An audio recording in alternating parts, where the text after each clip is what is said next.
There's a group of people over there. Let's go listen in. So I said, that's not a faucet. Hey, who are you two? Why'd you come over all of a sudden? Oh, sorry for eavesdropping. Sounds like you were talking about something private.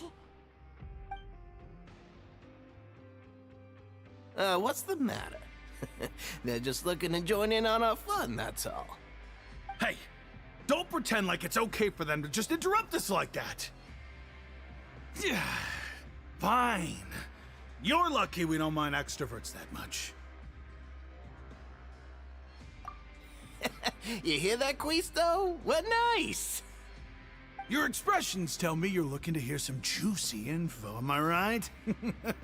But before that, it just so happens that I know you two. Really? Are we that famous? You're kidding. How often does anyone get a personal tour led by His Grace himself? Practically everyone was talking about it. Word has it that you also caused quite the kerfuffle.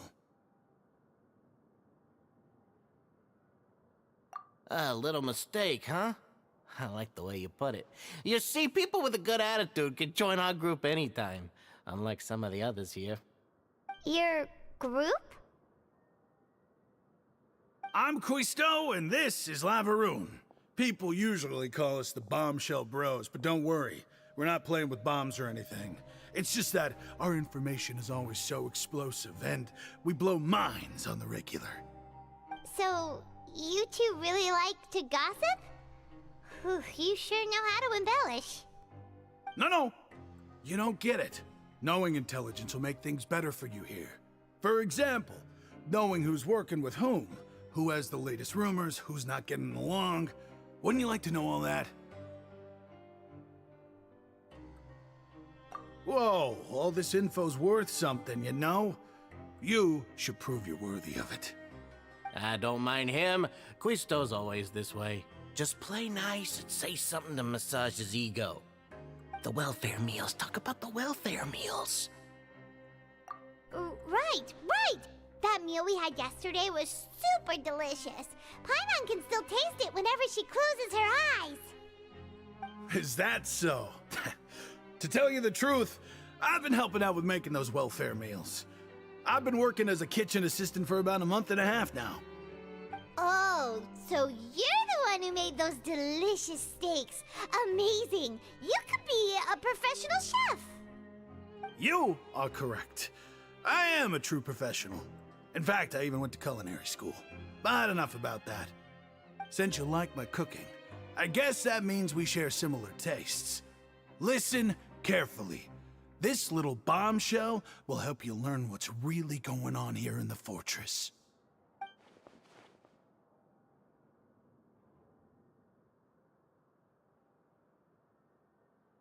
Listen, kids.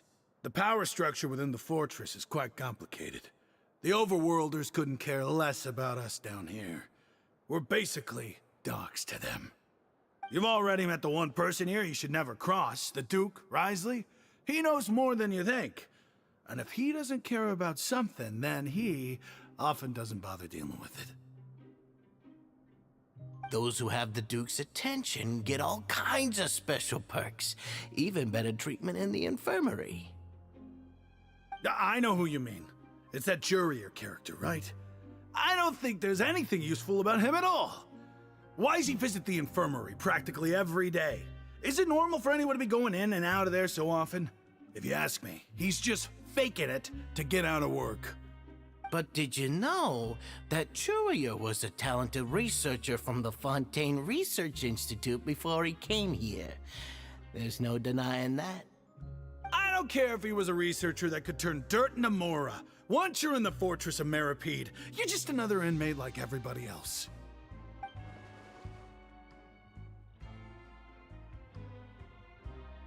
Speaking of which, the last time I saw him, he was passing by in the corridor with Lorvine.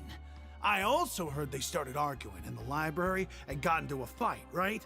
Guess that's just how terrible of a guy he is. You mean he hit a woman? Wow, I never imagined he was that bad. But that Lorvine's also quite the odd one, you know? She's always gabbing away, got into a fight with a man, and she also got sent to the infirmary. Come to think of it, I always see her going to the sick bay every couple of days, too. Huh. Wait a second. You don't think? Do you think could it be that they're secretly meeting there to go on dates? But it's really hard to imagine. After all, I do remember seeing Lorvine beat Jurier to a pulp that one time. And we might be overthinking things.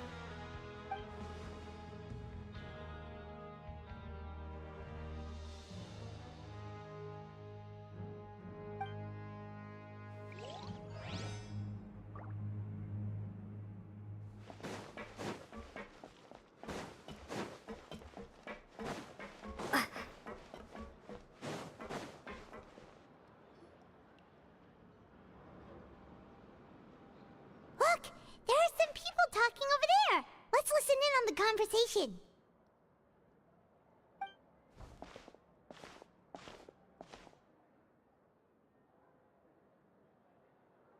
If you ask me, those pompous parasites on the surface act like they're all a bunch of aristocrats. Do any of them give half a hoot about a bunch of dogs like us? Hey, speak for yourself, mate. I'm no dog. Oh, you think you're special or something? If you're here, then you're just a convict like the rest of us. I've heard that even if you're released after serving your sentence, going back to life on the surface ain't any better. Once a criminal, always a criminal. We're marked for life. I don't buy that. Hey, how cool would it be if the whole world was destroyed by a giant flood and everyone had to start over from nothing? What kind of filthy bilgewater are you spewing? I have family up there. You best shut your sewer hole with talk like that. Listen, things ain't so great on the surface, but who says that you have to leave? I've heard that you can still stay here and work even after you've served your sentence. Not bad if you ask me. Who wants to live in the ruddy overworld anyway? And what makes you think they'd want to hire someone like you? That's one of the great mysteries of the universe, how someone as useless as you is so confident. Whoa. Sounds like they're really unhappy about the overworld. Speaking of which, Paimon never heard anyone use the words overworld or underworld when we were living up there. Is it only something the inmates down here say? That's true.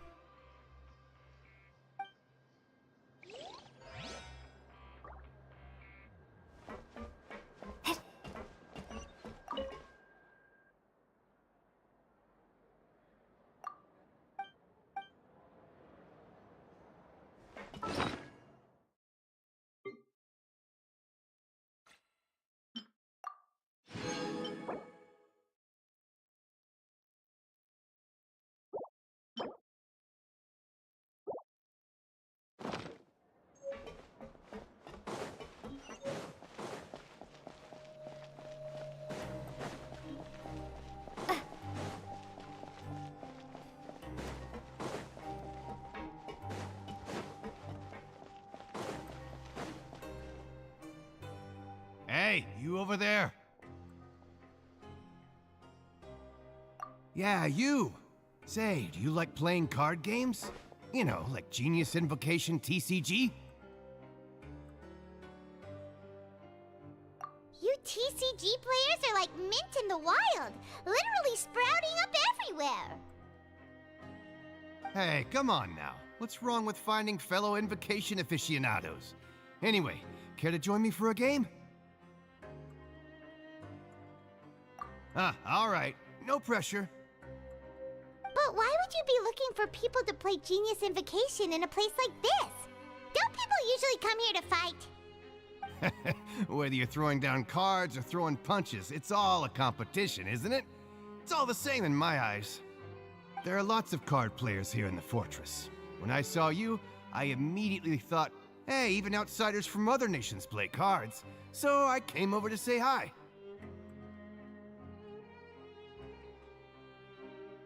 Sure. Great! Since you've been here longer than us, you need to flex your seniority a little bit, right? Maybe you could start by telling us newcomers some stories about this place. I thought you would have already heard everything by now. All right, then. Did you have anything specific in mind? Or do you want me to just pick a topic? Why don't you pick? We'll let you know if we've heard it already. All right. Have you heard any strange rumors since you've arrived? Ben, did you know that there are some people who are always gossiping over in the corner? Yeah, so you've already met those two. They're quite a pair. They always keep an eye out for the latest happenings and gossip about everything. I've never seen anyone with more time on their hands. I heard that they used to be a chef and a bartender before they were sent down here. You know how bartenders are, always chatting with customers. And chefs love to pass the time just hanging out when they're not cooking. Good to know. Do you have anything else to tell us? Let me think.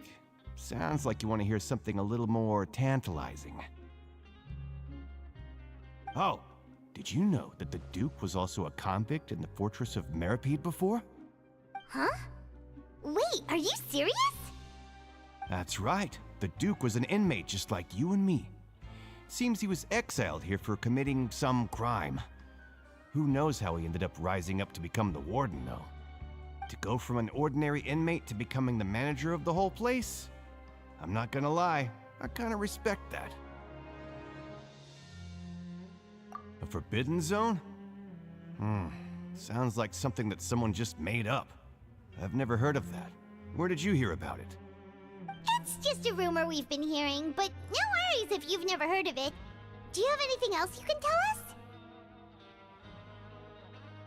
Anything else? Not that I can think of, but I'll be sure to tell you anything interesting I hear next time. You'll have to play a game of Genius Invocation with me first, though. Okay, we've talked to just about everyone, and it's about time for us to go meet Linny. According to the card he left us, we should go meet him in the production zone.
Huh?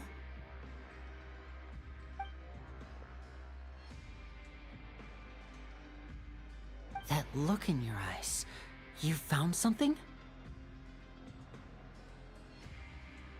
Hey, this is no time to be modest. Just tell him we found a boatload of information. Oh, as expected of the legendary duo, you have my full and undivided attention. Huh. I'd have never guessed that myself. The rumors swirling about this place are unreliable after all, and Master Child probably went missing because he found a way out. He is a harbinger after all.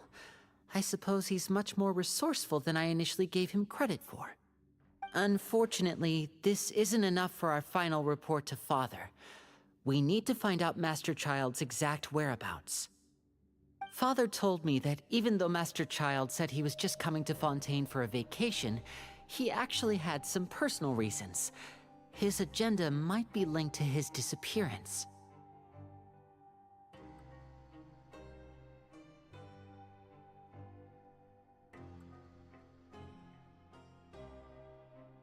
His escape route is already flooded, so we'll have to task someone with professional diving skills to chase after him. Well, when you put it that way, it's obvious that only Fremine would be up to the task. Bingo! Is he around? He's working today. Coming here as a group would have attracted too much attention. I'll talk to him about it later.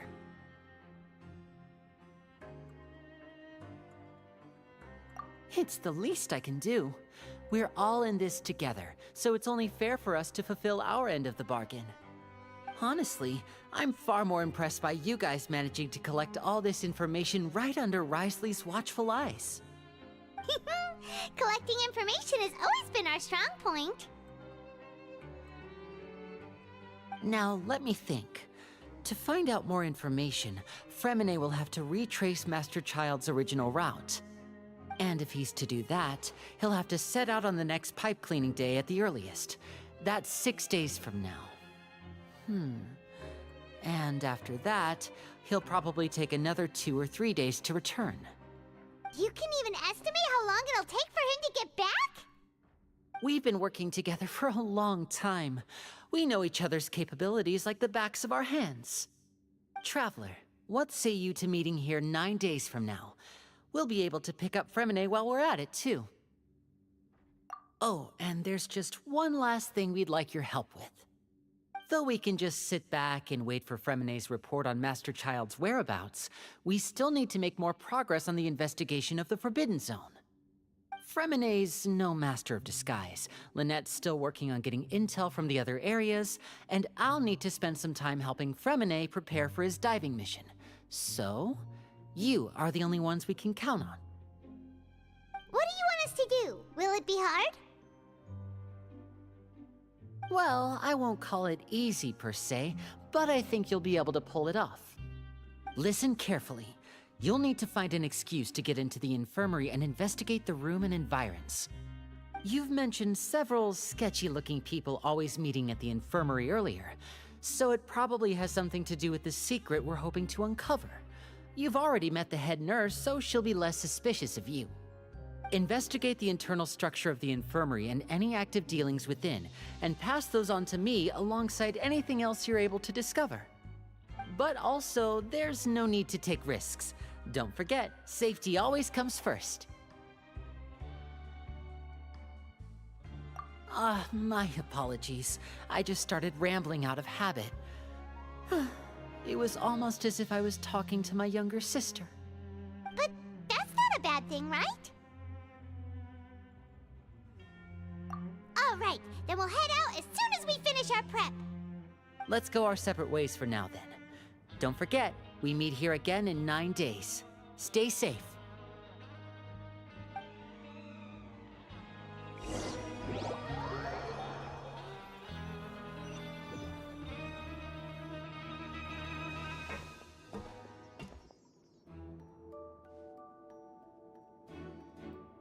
Hey, stay here for now. Paimon will take a peek.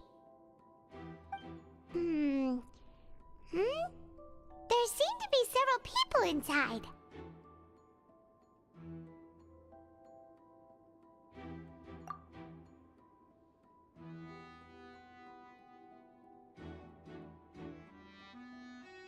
Right.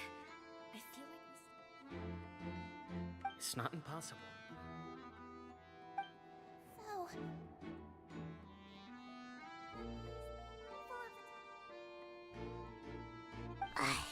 it's a bit hard to understand them from here, so why don't we just try to talk to them in person? Let's go as soon as you're ready.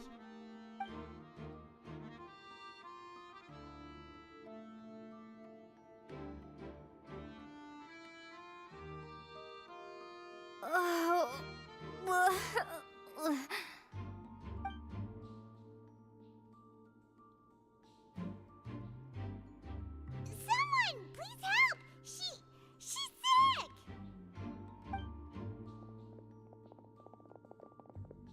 Whoa, are you okay? Oh my! What's wrong, little one? There's no need to panic. Take a deep breath before you begin. The traveler started complaining of a stomachache, and then nausea, and then collapsed onto the ground.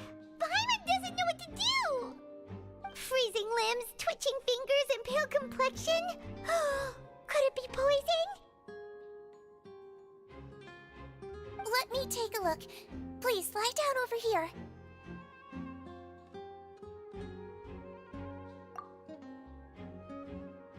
Don't worry, I'll get you to the bed safely. Here, hold on to my shoulder and walk slowly.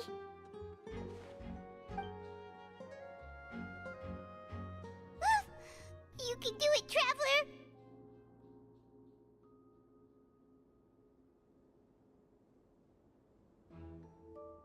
Don't apologize. You're sick after all.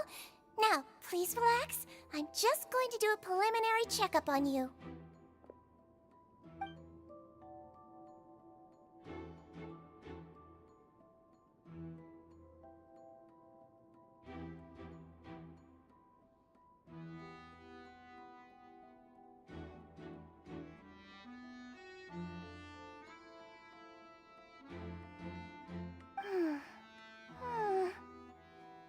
I see now. My checkup has confirmed that she's not in any mortal danger. That's our worst fear out of the way. Eh? Oh, that's good. But... I'll continue my diagnosis of the patient now. Please, relax and take a deep breath.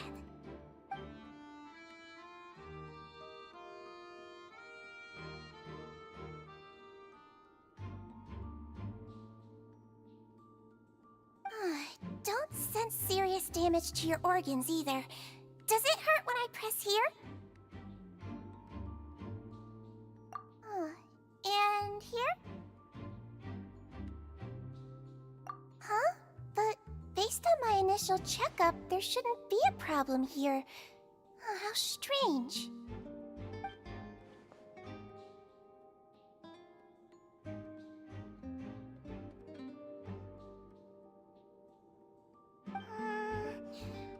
What about here? Does this hurt?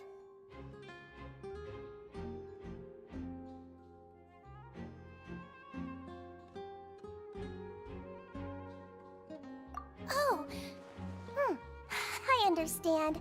So that's what it is.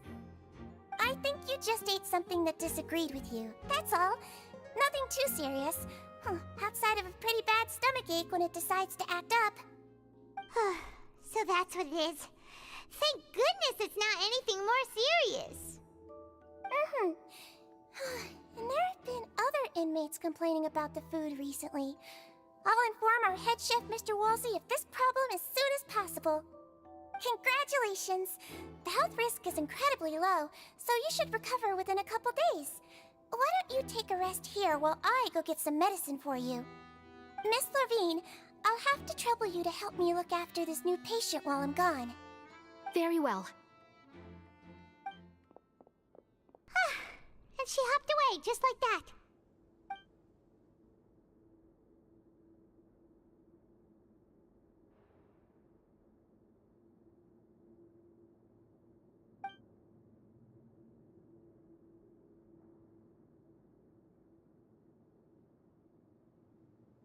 Hello. So how are you feeling now?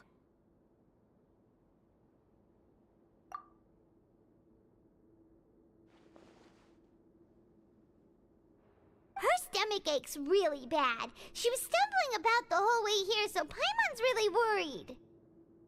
If Miss Sijuin says it's not a serious problem, then there's no need to worry. She's the best medic we've got down here. But it also looks like she's the only medic you've got down here. Well, that's true. What do you mean, that's true? That's really misrepresenting the situation. Of course I can't speak for the whole fortress, but it's not like everyone imprisoned here is useless, you know? Though they may have committed crimes and gotten locked up here as a result, they still know a thing or two about medicine, and they help Miss Sijuin take care of the sick and injured. Yeah, you're right. But did you have to lecture me about it in front of another patient? Aren't you a patient too? Where did all your energy come from? That's correct. Sorry, I got a bit ahead of myself. Are you two also sick? We've been sick a while. I come back every once in a while for checkups, and to pick up the medicines Miss Sijuin prescribes for us. That's just the nature of chronic illnesses. As for her... you could say she fancies herself as Miss Sijuin's capable helper because she learned a bit of medical knowledge ages ago. Please watch your mouth, Mr. Jurier. Don't forget that you are the primary reason I have frequent heart palpitations. Hey, don't start arguing now. Please, keep it civil at least.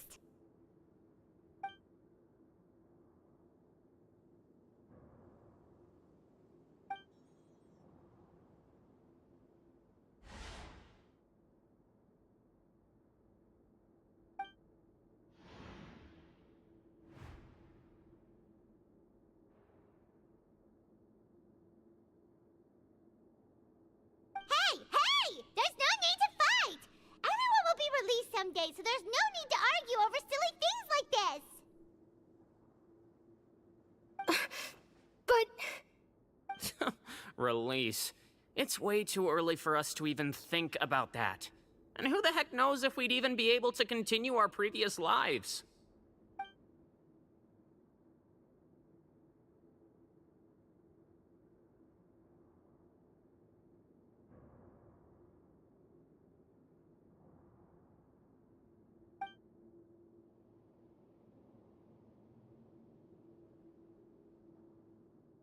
Please allow me to end this boring and useless conversation. Oh, and Mr. Jurier, I don't want to see your face here again anytime soon. And same to you, Miss Lorvine. Anyway, that was more than enough rest for me, so I'm going to get out of this excessively noisy place. See you later, everyone. He just slowly walked off like that? That's just what he's like. I'm sorry you had to see all of that. I'm Lorvine, and that's... Well, his name is Jurier, but I hope you'll never have cause to remember his name. You really can't stand him, huh? I mean, can you blame me? Who would like someone who's as arrogant and obsessed with weird research topics as he is? But there's no need to keep dwelling on him. I'll accompany you two for a while. Miss Sijuin should be back soon, and I'm sure you'll feel better as soon as you've had some of her medicine. No, it's nothing. I'm back! Did you rest like you promised?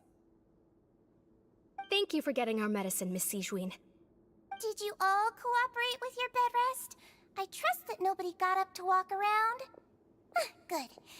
Here, this should be 2 days' worth of medicine for you. Take one pill now, and then continue your bed rest.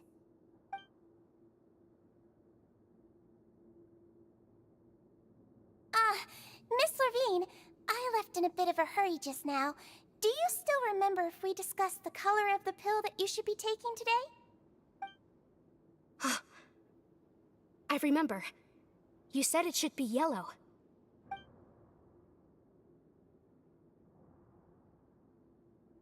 Yellow, huh? understand. These are yours. Please, make sure to go to bed early after taking them tonight. You'll benefit from a good night's sleep. All right, then I'll also be on my way now. I hope you feel better soon, too.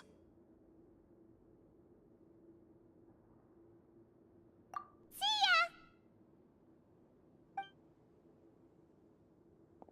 I'm going to fill out your medical record now. You're widely known as the Traveler, right? I just want to double-check a few details, if that's all right with you. Those two made quite the commotion just now, so why don't we let the Traveler rest? Paimon can answer the questions instead. So her primary symptoms are abdominal pain, with secondary symptoms of nausea. Is there anything else? That's it. All right then. Is there anything we should know besides to take the meds? No, her base constitution is quite good, so I'm sure she'll recover quite quickly after taking the medicine. Please, make sure to stick to bland or less stimulating foods, and don't stay up too late at night. Got it. Paimon will hold the Traveler to that for sure.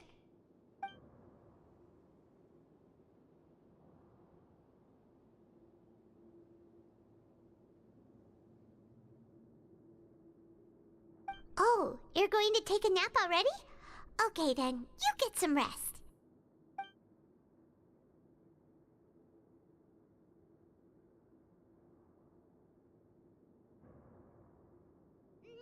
We've been to lots of places together.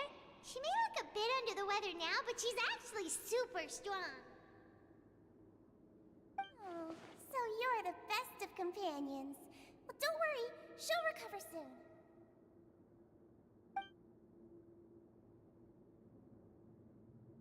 Ah, you're awake. How do you feel? You slept for a really long time, but we never left. Well, now you can go back without a worry in the world. Remember to take the meds regularly, and don't forget, bland foods. Thank you, Miss Sijuin.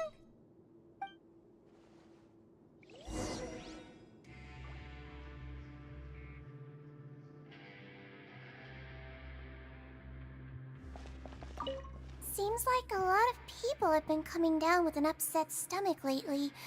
I'll need to address that.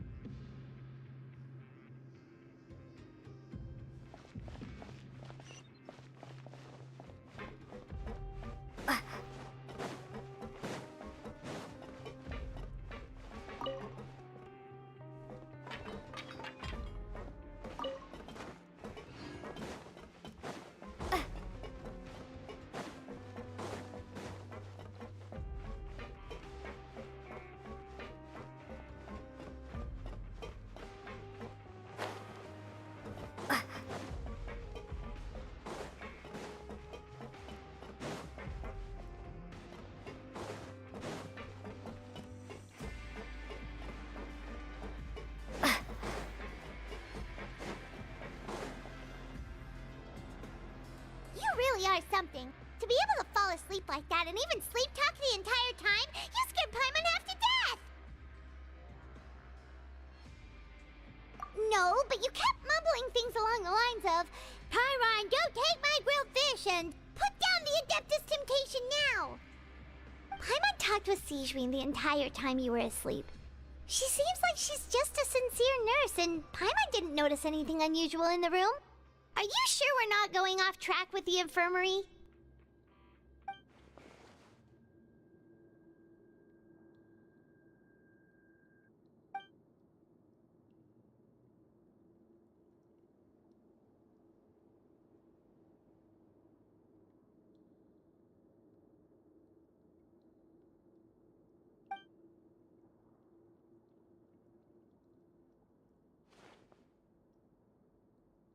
Whoa! You really are super thorough. All those tiny little suspicious things that Paimon didn't even pick up on. We've got to give the info to Linny.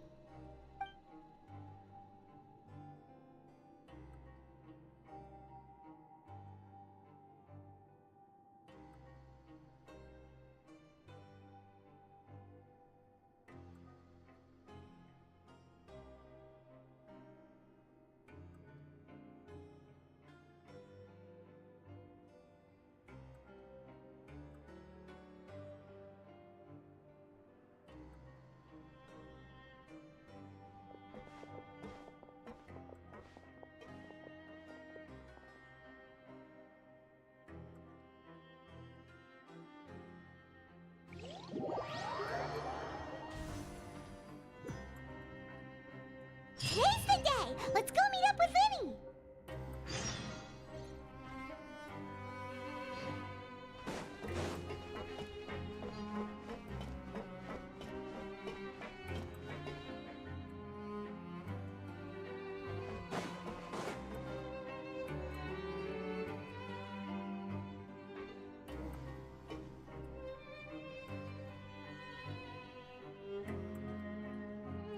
Oh! Hmm?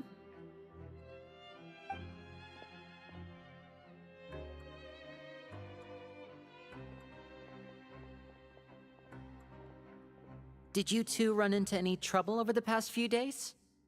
No, we just worked our shifts according to the schedule. Nothing weird happened. That's good. That means you didn't raise any suspicions when you infiltrated the infirmary. We've taken a look at the slip you've sent.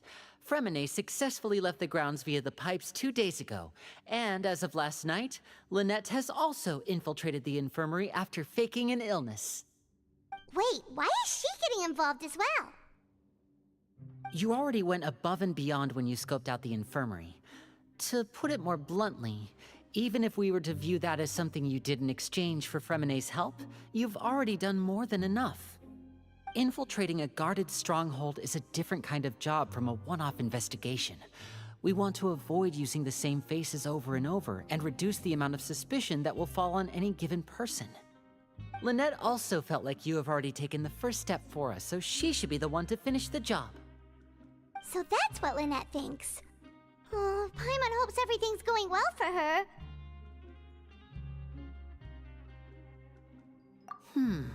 Perhaps that's true. You are both very good people, and we've come to appreciate that more than anyone else. Unfortunately, there's still one thing that could get between us, lest you've forgotten. The matter of our respective loyalties. You've mentioned before that you've had some run-ins with the Fatui. I can understand that feeling, so I assume you're just helping us out of the kindness of your hearts? Well, everyone could use some more friends. We'll be counting on you to help us in the future, too. Since I see you as friends, then it's even more important for us to protect you from any peril. Fremine and Lynette feel the same way. Glad to hear it. Then, let's go check on Lynette before Fremine returns. If everything went well, then she should be wrapping up her investigation right about now. Is now really a good time to go over? According to my observations, Sigewinne always spends around half an hour away from the infirmary right before lunch. Lynette knows this as well, so this should be a good time to meet up with her. Also, I'm her brother, remember? It's only natural for an older brother to care about his younger sister's well-being. Okay, then let's head over right away.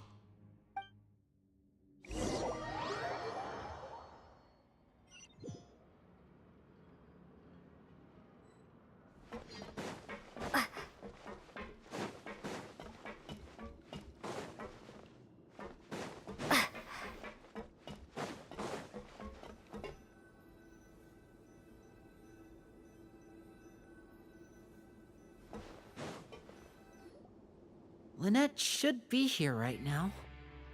Huh. Strange. Lynette? As expected, Sigewinne isn't here, but why isn't Lynette here? No, Lynette rarely deviates from the plan. We agreed that if she were to make changes on the fly, she'd find a way to let me know. Unless... Let's see if there are any clues around here. We can look while we wait for her. Who knows? Maybe she'll be back soon. Okay.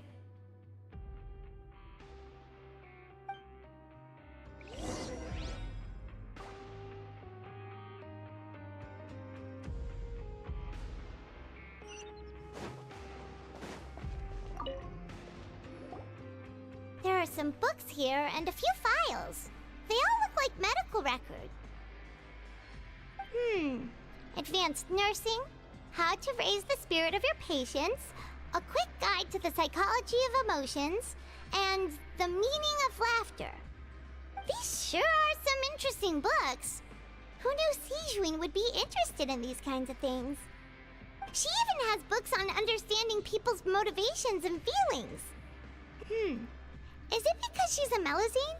Or does she have a need to understand her patient's emotional state? Seems quite normal to me. These are skills that would come in handy for a nurse from time to time.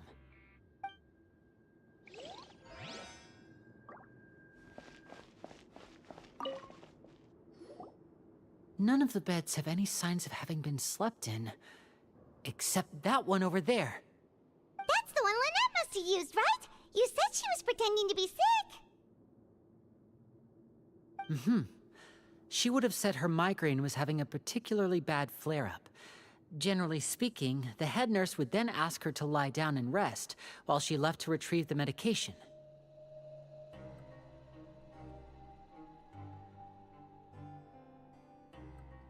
Which means, either the head nurse didn't return the entire time from when Lynette laid down up until she left the bed, or the nurse intentionally left it this way.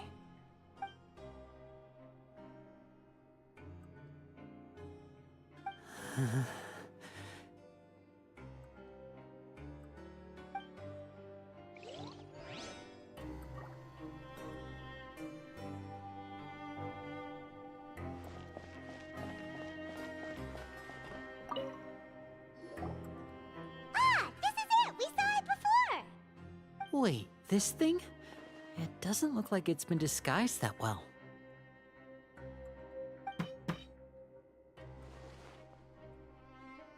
The space behind it is empty. From its size, I don't think it's an entrance that is meant to be taken apart. There's probably a mechanism around here somewhere. Could Lynette have tried to get inside? But if that's the case, she would have contacted me for sure.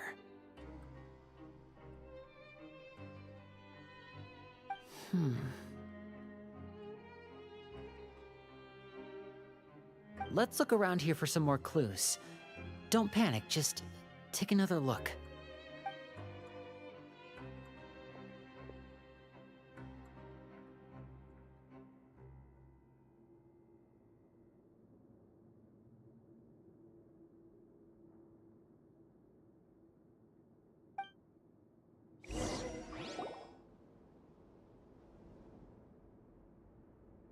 Hey, you guys, there's a slip of paper over here! A slip of paper? It's right over here, and there's a bunch written on it too. It reads, "Out of respect for your usual practices, I'll use a piece of paper or card as the medium to pass on my message. You may consider this as me giving you my best regards." This is... Is that all?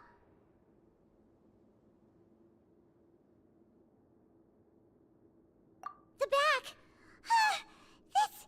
This is... Show me! Now! That look on your face! Paimon's reading it now! Would you care to guess where Miss Lynette of the Fatui could be right now? No! Could she have... Is she already... Wriothesley. Did he deliberately leave the infirmary unguarded to use it as bait? Wait, you mean he was aware of our goals from the very beginning? But why? We didn't run into any trouble last time, and he also never reached out to us since. Yes, that is a crucial question. Wriothesley, he doesn't do anything without a clear goal or reason. So this means he had no concerns about your activities from the very beginning. You're not from the same camp as us. You were sent down here by Nervulet, so you have no conflict of interest with Wriothesley. We're a completely different story, though. I'd like to know that, too. Why did he only go after her? Don't panic. Just think everything over. I have to stay calm. This is not like what happened last time. The situation's different now.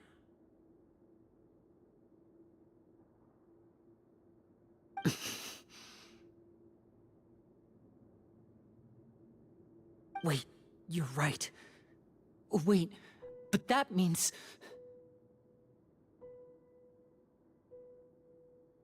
The fact that Fremine was able to leave the grounds... Could Wriothesley have let him go as well? But what does he gain by letting Fremine leave like that?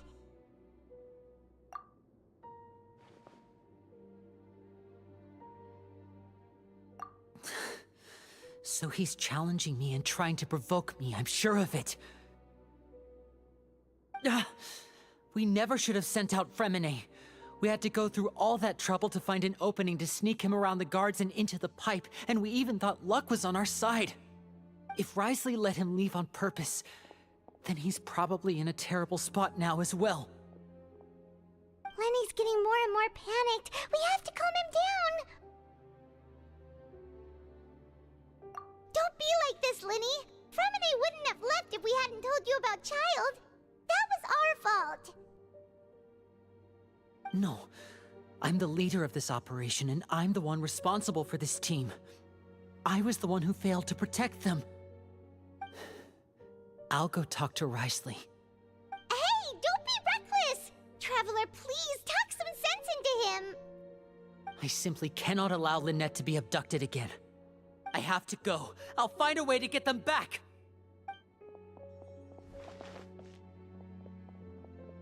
He's rushed out the door! After him!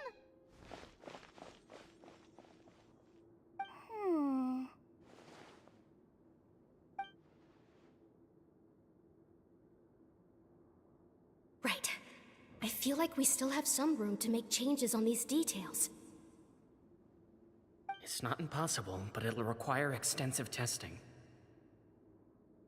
Is that so? Very well. Then please be mindful of the time. Huh? Is someone? Pack everything up. Whoever's outside is eavesdropping.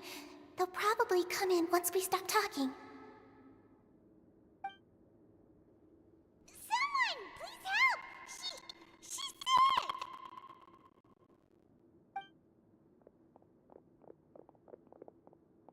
Whoa, are you okay?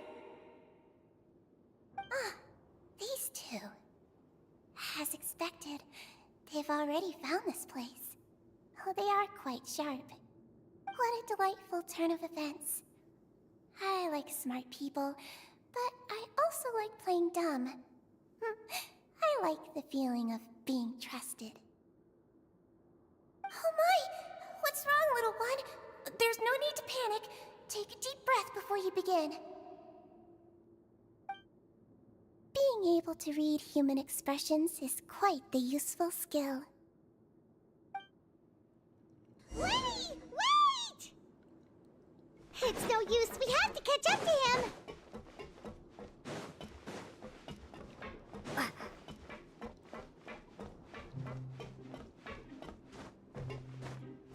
He's already out of sight. How is he so fast? Let's go head him off at Wriothesley's office.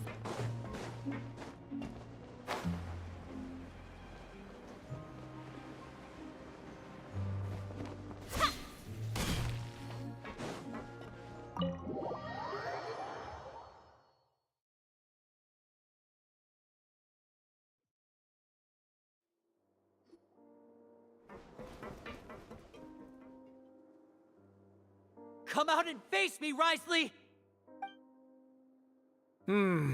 Aren't we at an administrative office space? Why don't you at least try to follow even a couple rules from the fortress's indoor management regulations? What did you do to my sister? I ran into the young miss at the infirmary. I'd heard that she was suffering from quite the migraine, so I decided to invite her over for a cup of tea. I do have some teas in my collection that can work wonders against such an illness. Stop joking around! Where did you take my siblings? I have also heard that your performances are quite the spectacle. Miss Lynette would sometimes enter a box filled with water, only to emerge the next second from another place altogether. Maybe she'll appear behind you right now if you were to turn your head. Is he trying to trick me into turning my head? No, he's probably not looking to attack me right now. All of the hostages are in his hands, and he's even in the mood for small talk. That means Lynette is probably still alive. You knew we were investigating the infirmary from the start, so you deliberately aroused the Traveler's suspicions and baited us into continuing our investigation, just so that you'd be able to kidnap Lynette. As for Fremine, no, you probably didn't even interfere with Child's escape. You let him go, so you could purge the Fatui members that we had planted into your ranks. There was no need to do so. The Fortress of Meripede is a pretty pleasant place. Most people enjoy their lives here. The only ones who act differently are those with personal agendas. It was quite easy to identify your colleagues. You removed our original members and spread the news of Child's escape so Father would assign our team to come down and investigate. Fremine has also fallen into your hands, right? If you're oh so omnipotent and so in control, why would you need hostages? One correction. Lynette is in my hands right now, but Fremine is not. He's not? What do you really want? Linny! Oh, wonderful. Everyone is here, so I'll only need to say this once. Thank you so much for cooperating with me.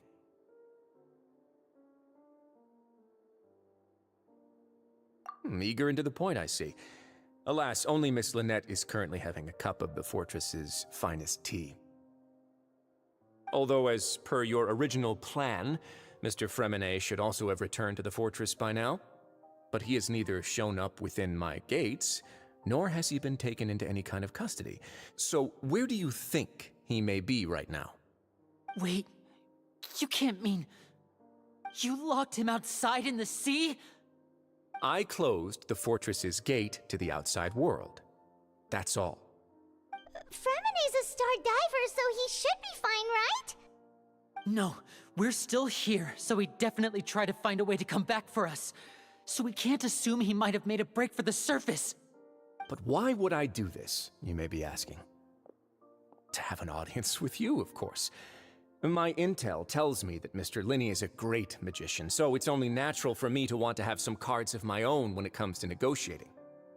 Besides, I do recall you mentioning to Miss Lynette that you've always wanted to have a face-to-face meeting with the Lord of the Fortress of Meripede, regardless of whether it was in a personal or a professional capacity. Well, you got your wish. So, you've been keeping tabs on us before we even set foot in the fortress. Some of my folks just happened to hear a thing or two, that's all. In any case, I will be straight with you. I was willing to play dumb and turn a blind eye, so we had a pleasant few days playing games together here. But once you started focusing on the Forbidden Zone, all of that changed. Mr. Linney, the cards are stacked against you right now. Miss Lynette is in my hands, and Mr. Fremine is still slowly being pickled out there in the brine. You know just as well as I that he cannot last out there forever. You need do but one thing to guarantee their safety. I would like you to contact your superior, and ideally invite her over for a cup of tea with me. You want to see Father? But why should she bother giving you an audience? Well, if she cares for the well-being of her dearest children, she should have plenty of motivation to join me for a parents' evening. I've heard that the bonds between the members of the House of the Hearth are like the bonds of family. I don't see why she would refuse. Why did you think Father sent us to handle the Fortress of Meripede? This place is basically a no-man's land. It wouldn't be fitting for anyone as important as a harbinger like Father to come here in person. Oh, I see.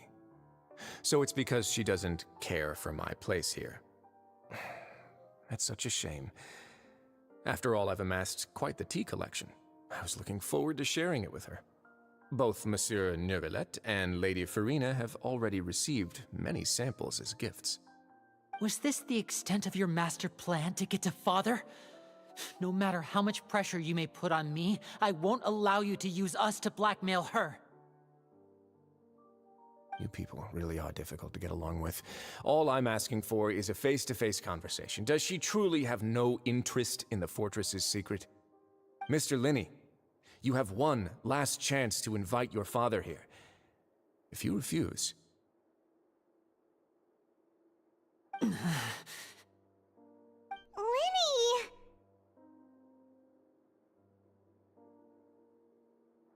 Instead of asking why I'm doing this, why don't you try to see things from my perspective for a second?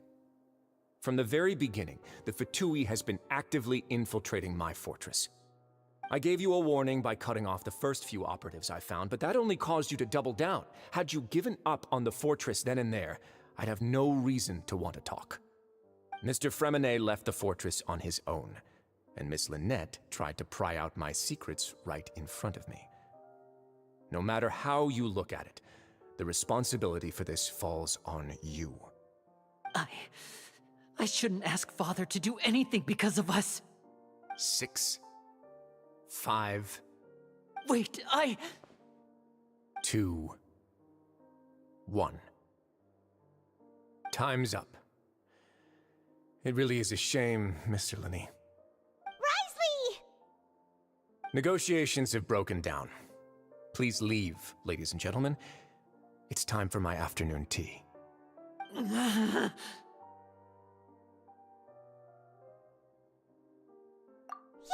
listen to the Traveler! If you can't talk to Linny, can you at least talk to us? You do realize that I'm only letting you go because of Neuvillette, yes?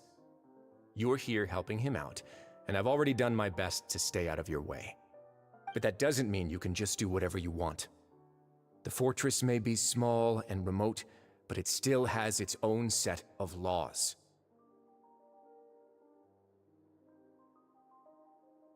Then how about this? Those who are capable deserve respect. You've spent quite some time investigating my home turf by now, so why don't you tell me a thing or two about what you found, I'll ask you 3 questions. Answer all of them correctly, and I'll agree to your request. Question 1. Regarding the hidden rules of the production zone, what is the truth behind the one about not being allowed to work for 3 days in a row?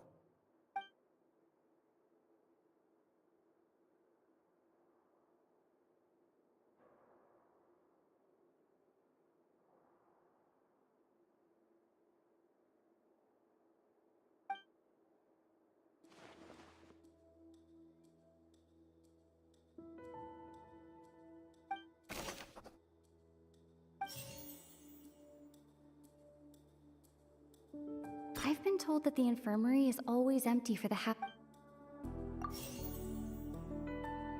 The Fonta promoter has been... We often see Miss Sijuin observing the prisoners at work near their production. I've been told that the infirmary is... The Fonta promoter has been I've been told that the infirmary... Fonta's internal reports suggest... The research note said that the Melusine race perceives the world very differently from humans. Because of that, the Melusines... According to Collins, the Pancration tournament... I've been told that the infirmary... The research note said that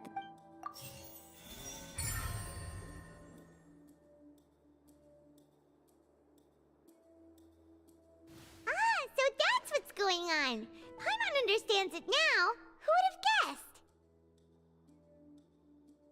The hidden rule of the production zone. People are not supposed to work 3 days in a row, and if they do, they'll get strange meat in their welfare meal. At first we thought this strange meat must have something to do with the people who disappeared, but in reality, they were all prepared by Sijuin, the head nurse. She often visits the production zone to observe the workers' health and makes a note of anyone who has worn themselves out after 3 full days of work. Out of her sense of duty as the head nurse, as well as her genuine concern for the workers' health, Sijuin visits the cafeteria right before lunch and cooks an extra dish for those who can use the stamina boost. Sijuin has only the best intentions with her surprise gift and doesn't want anyone to find out about what she does. However, unfortunately, Melusines as a race perceive the world differently from humans, and their sense of aesthetics is even more alien to us. The recipients of her lovingly prepared special meals cannot taste the care within and usually just freak out. Are we on the right track? Not bad. You've uncovered Sigewin's secret and even guessed her intentions correctly as well. It's nice to know that her efforts have not gone unacknowledged. All right, now for my next question. There are also some hidden rules in the Pancration Ring, including the one that you're not allowed to support both sides of a fight. Why is that?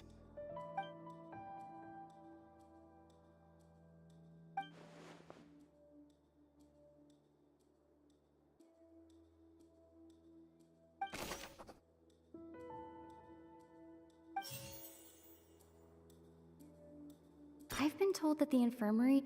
Fonta's internal reports suggest that they're starting a new trial of an unnamed and unpackaged product. But the product has to undergo a trial because even Fonta's own employees have a lot of reservations. We often see Miss Sigewin... The Fonta promoter has been struggling because he doesn't recognize the real value of coupon. According to Collins, the Pancration tournament only took place because the Fonta company sponsored it. Fonta's internal reports suggest that they're starting a new trial of an unnamed and unpackaged product. The Fonta promoter has been struggling because he doesn't recognize the... Fonta's internal reports suggest... The Fonta promoter has been struggling...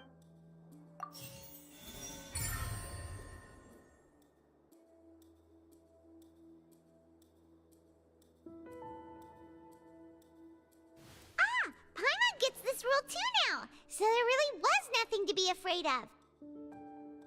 That hidden rule of the Pancration Ring is about how, people are not supposed to bet on both boxers at the same time. And if they do, they'll receive a package containing a strange, blood-colored liquid. People get scared when they see it because they've subconsciously begun to associate it with the missing boxer.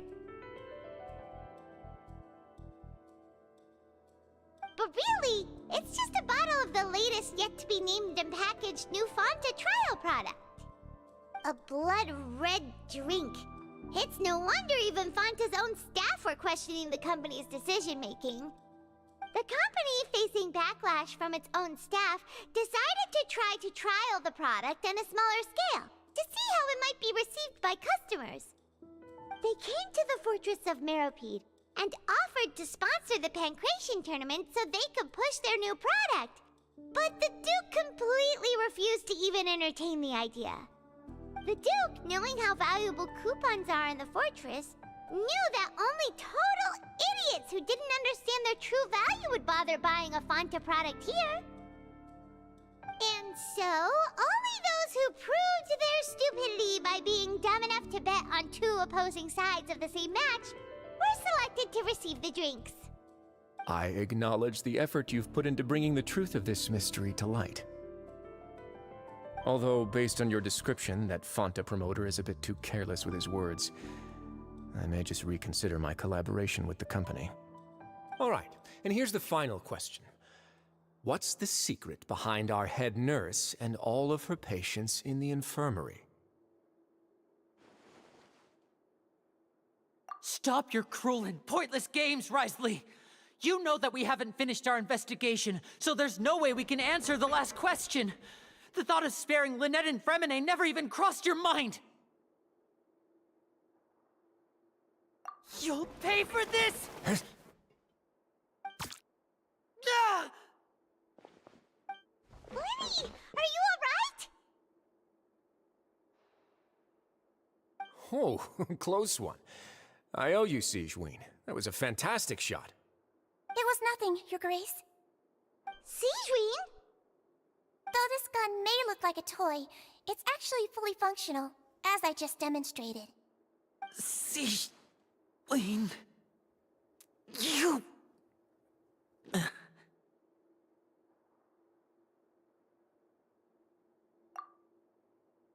at all.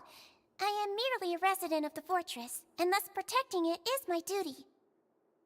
When Monsieur Nervulette asked me to come here, he told me that my job would be to take care of the well-being of everyone here. I am merely discharging my duties. But if you mean what you just said, then isn't Linny someone you should be looking after as well? Isn't he a resident here just like the rest of us? But I really am just doing what Monsieur Nervulette told me to do. Everything I did, I've done to protect them. Had I not, they would be in far more dire straits right now. His Grace knows it too, right? Your Grace? Mind proving my innocence to them? My dear Sigewinne, whatever shall I do with you? Would it have killed you to just wait another minute or two? Well, it's nearly time after all.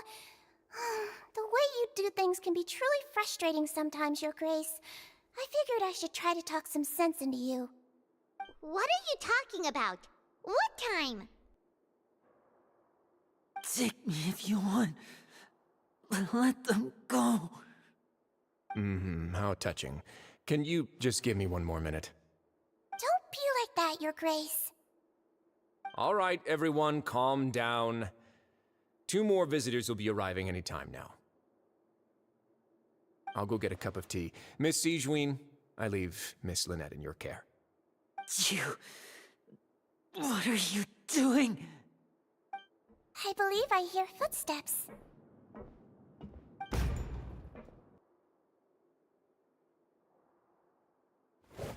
Some space, please. Ah, Miss Clarande. My door.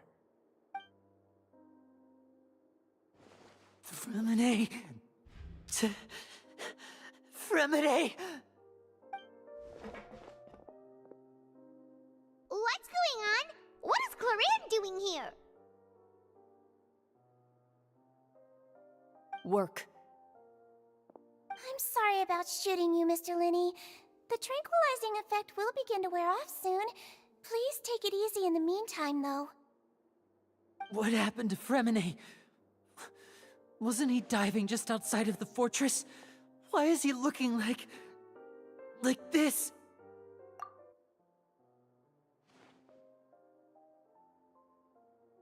A flushed face, an accelerated pulse. He must have consumed primordial seawater. What did you say? Please, make some space. I'll need to give Mr. Fremine a more thorough checkup.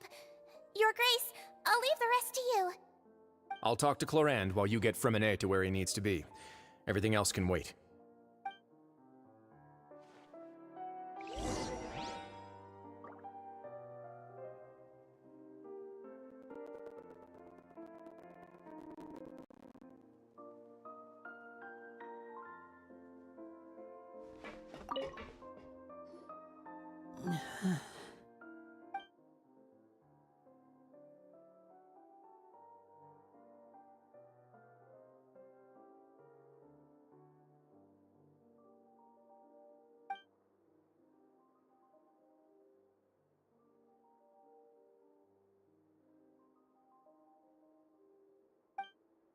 How is he? These symptoms are probably caused by an acute ingestion of a large amount of primordial seawater. Still, his condition is not critical. Of course, it would be best if he stayed for further observation. Let's leave him here for now, and move him to the infirmary once he's recovered a bit more. Sorry. I am aware that the infirmary may not be your favorite place in the world at the moment. We do only have a single clinic in the fortress, however. Why would he ingest a large amount of primordial seawater after leaving the fortress? How could that possibly happen? Please, look after Mr. Fremine for the moment. I'll go fetch some medicine and a respirator. Oh, I'll bring Miss Lynette back with me. Where is she? How is she right now? Oh, she just took a nap in an empty room after I tranquilized her. If my calculations are correct, she should also be waking up right around now. You might not believe me, but His Grace and I actually made some snacks and tea for her.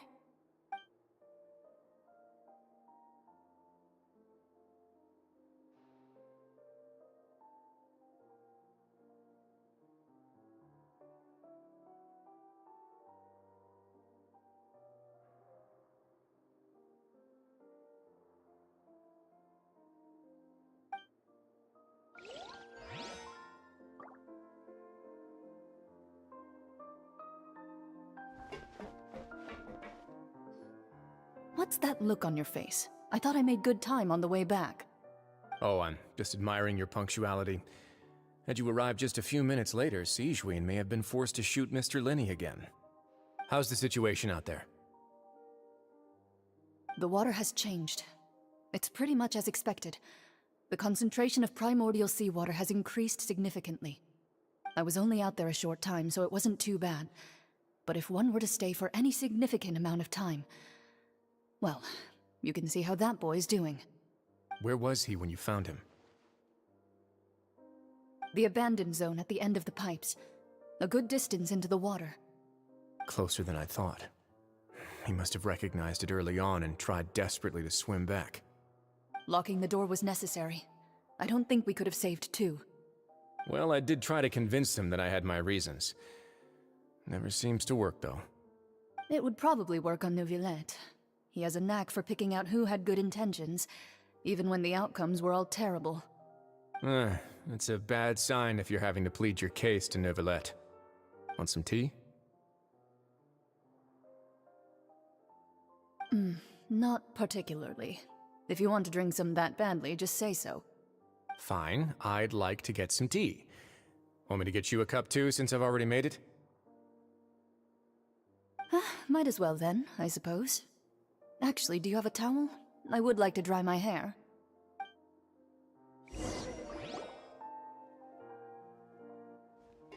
Linny, are you okay?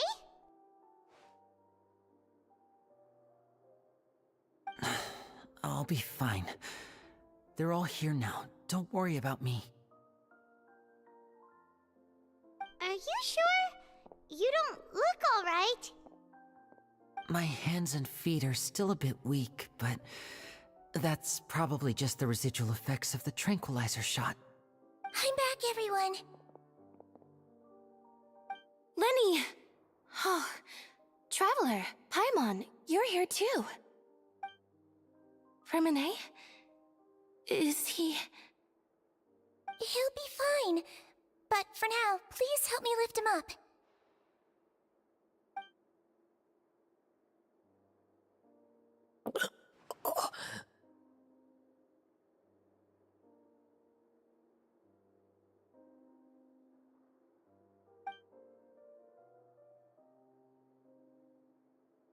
His breathing's beginning to slow down. Give me a hand and help me get him to the infirmary.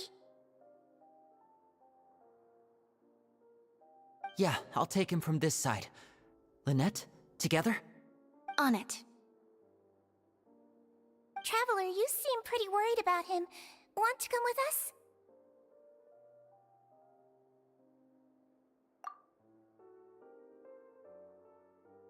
The Duke and Clarande are gone. They probably went to get some tea. The Duke will explain the truth in just a bit.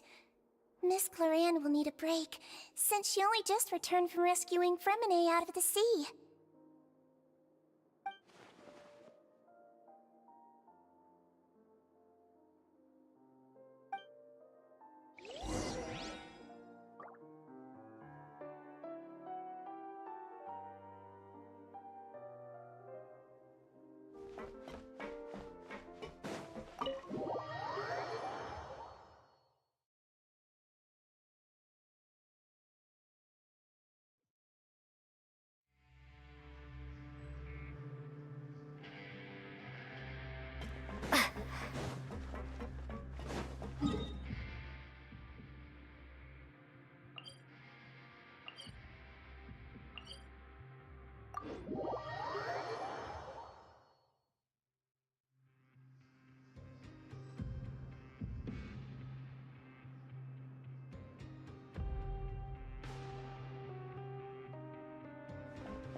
He's awake.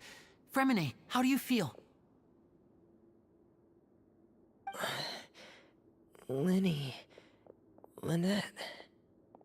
We're all here. Where... am I? The infirmary, at the Fortress of Meripede, Mr. Fremine, and you are no longer in any danger. How do you feel? Don't push yourself if you're not feeling up to it. Traveler... Paimon... It's been so long. The sea! There's something wrong with the seawater.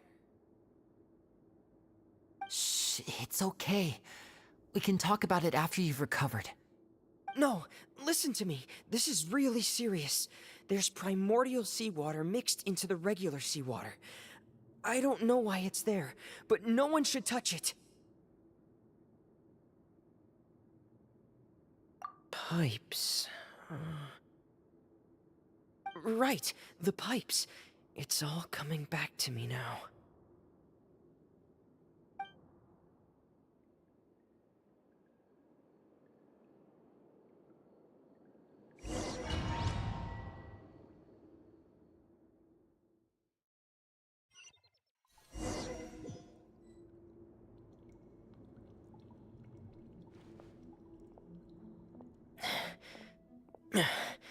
I'm in. Seems like this pipe hasn't been used in a long time. It looks abandoned.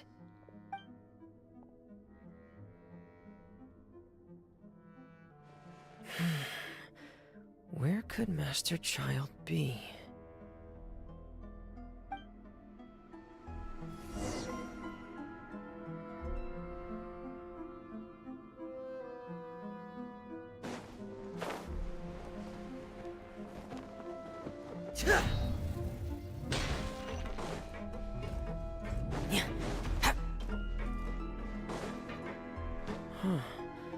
This mechanism looks like it's been tampered with. Could he have done it?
This is where the water starts.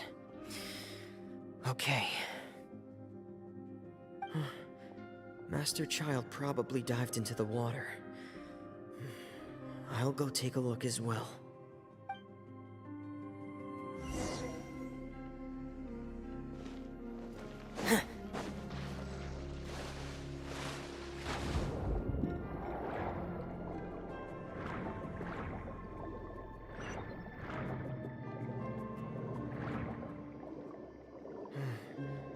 The vegetation here is a bit more sparse. These traces aren't natural. A person must have left them, and recently. I should be going in the right direction.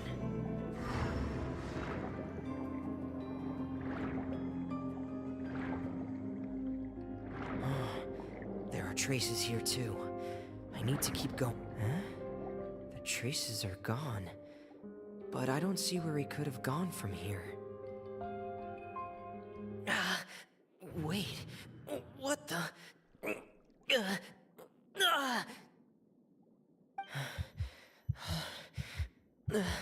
My heart is racing, and it's getting harder and harder to breathe. What's going on?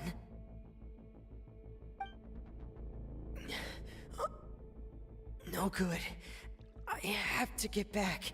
They still don't know anything about what's going on. If I turn back right now, I should still be able to make it.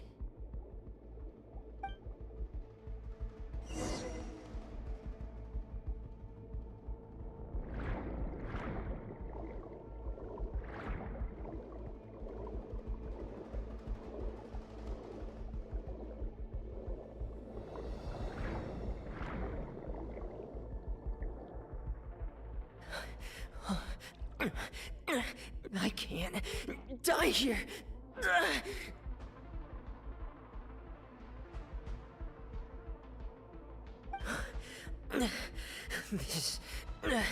This is bad. I'm feeling worse and worse, and I'm still underwater.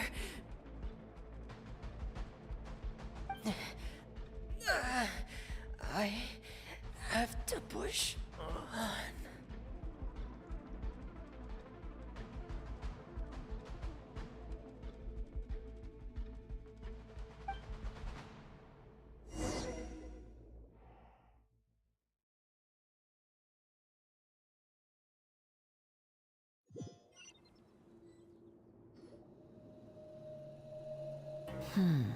So, in other words, the trail you were following vanished, and you had no idea where Master Child could have gone, but there was also no obvious place for him to have disappeared to. That's right. I tried my best to swim back, but I had already put some distance between myself and the fortress, and I just couldn't find the strength to keep going. I probably passed out some time after that, and you know the rest. Miss Clarande brought you back, but we also don't know why she just suddenly appeared at the fortress, or why she went out to save you. Miss Clarande, you say? I must go thank her in person. You're still too weak for Monet. You can go after you've had some more rest. Miss Lynette is right. I believe Miss Clarande will stay here as a guest for another few days, so there's no need to hurry. A guest? Then I can assume Risley was the one who invited her to come down here? You should ask His Grace about that. He'll be able to explain better than me. Yeah, it's about time he actually told us what's going on. Wanna come with us, Lenny?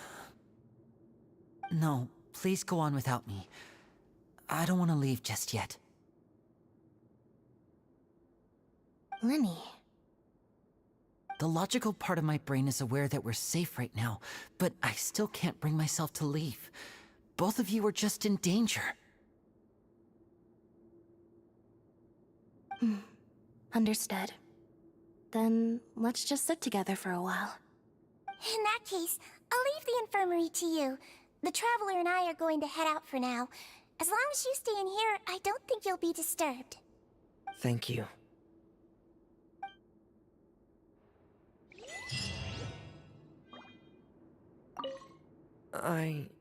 I'm so sorry, Lenny. I'm also really sorry, Lenny. I should have been more careful. Don't say that. It was all my fault. I was the one who should have been more careful. You two were nearly... If I was stronger, maybe I would have already found Master Child. No, how can you say that? Huh? I'm sorry. What I'm hearing is, we all dropped the ball at some point during the mission, so the responsibility falls on all of us. Isn't that right? Yeah, that's right. It's on all of us. Lenny, we understand that you're worried about us, but we're worried about you as well. Please don't blame yourself. We want you to keep your spirits up. Yeah.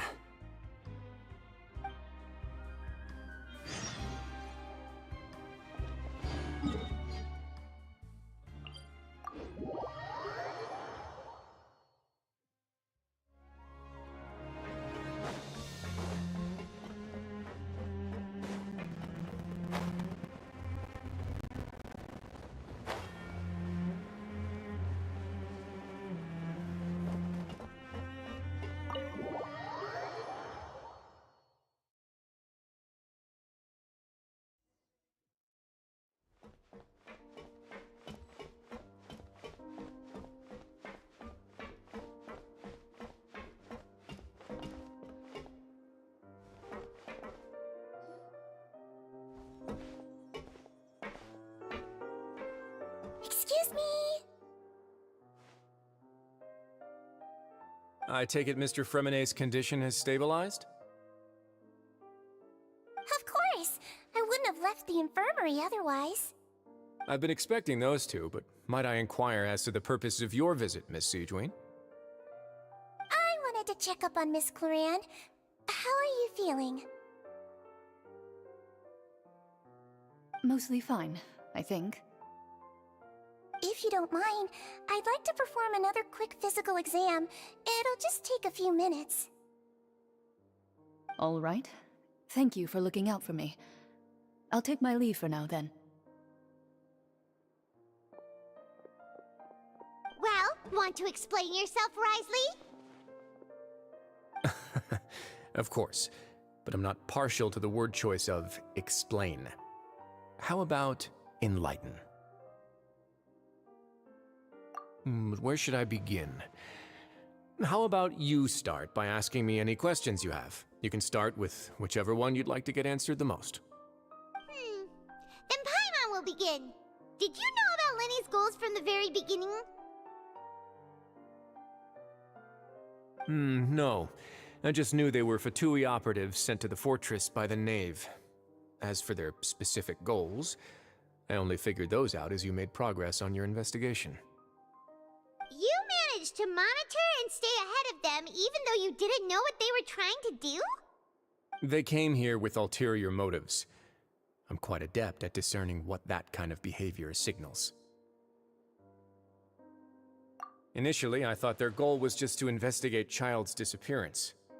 Linny suggested that I had deliberately let him escape, but in truth, I didn't really do anything special to help or hinder him while he was here. Everything he did, from finding helpers to leaving this place, he did on his own.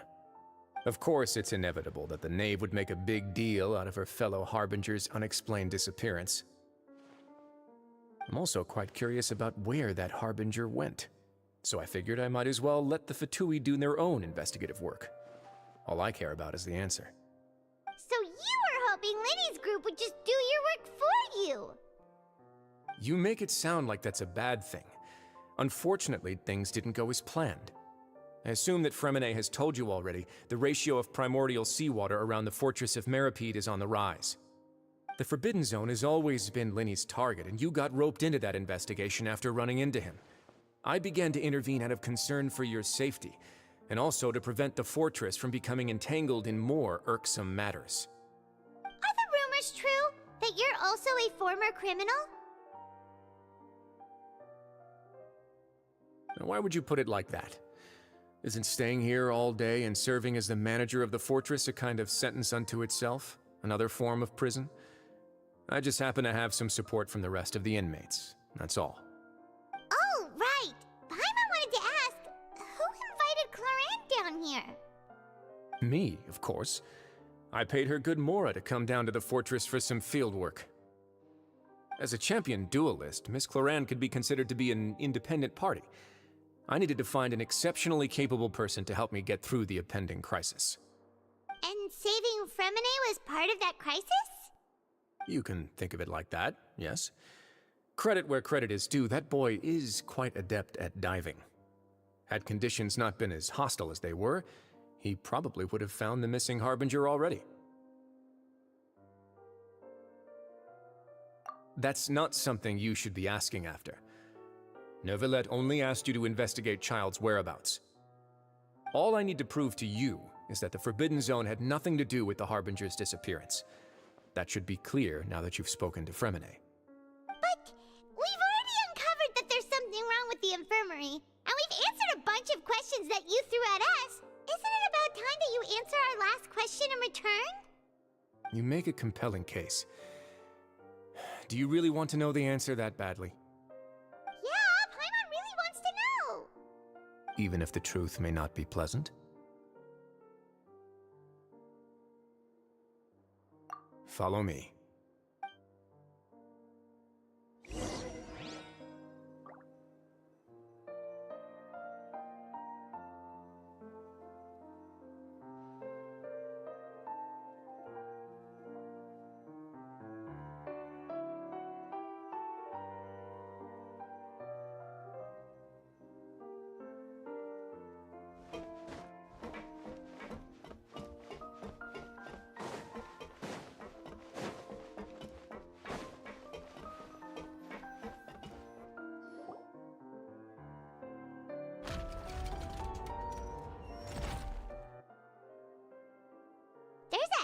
Door here?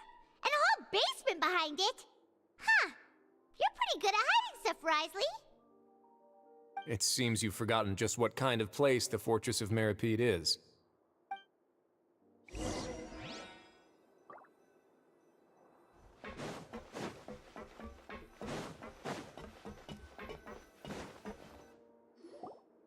Stand on the central plate.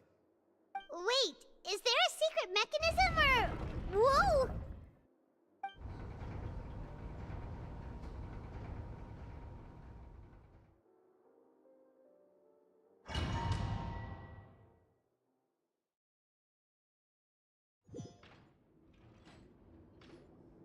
So, this is the Forbidden Zone?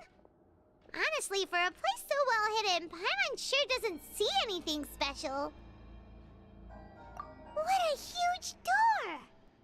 There are 3 such isolation gates in total. Generally speaking, I'm the only one who's allowed to go inside.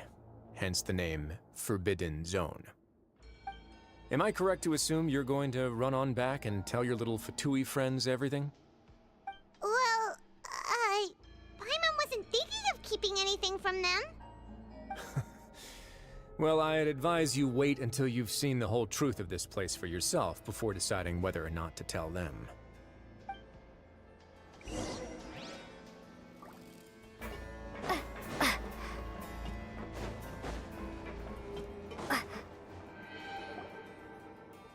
Huh. So there's a switch on the side. Stand back.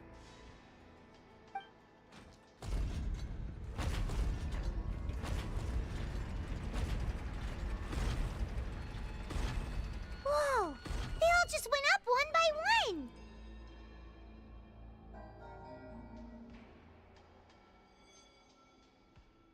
Go on, have a look.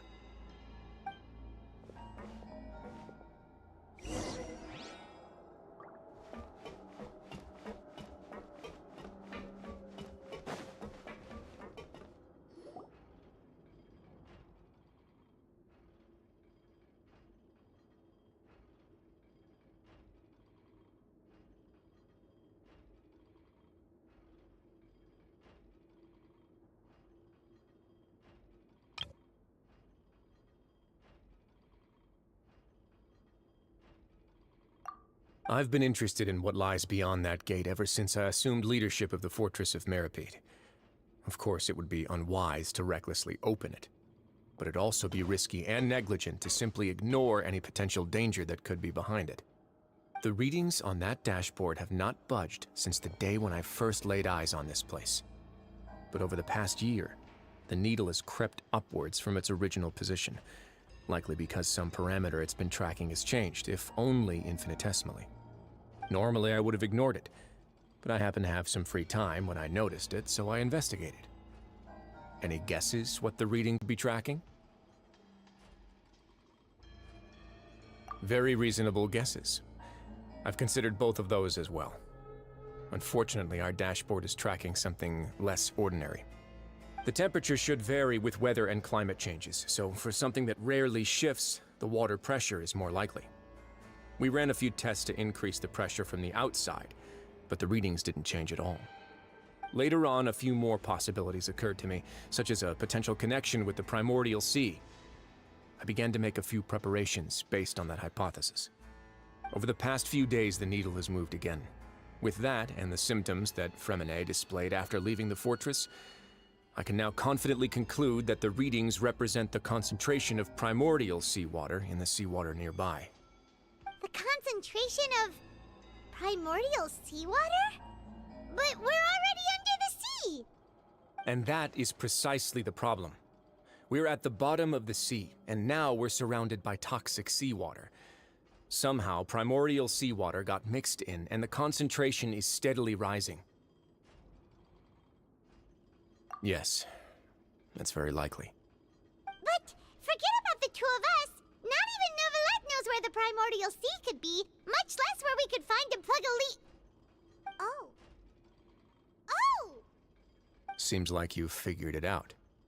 I believe the primordial sea lies directly beneath this sluice gate. For some reason, the primordial seawater levels have risen significantly, and it's now very close to us. The indicators are now red. Although the gate still stands, some primordial seawater has already leaked out and mixed into the sea around us. If this continues, soon it will no longer be able to hold back the primordial sea at all.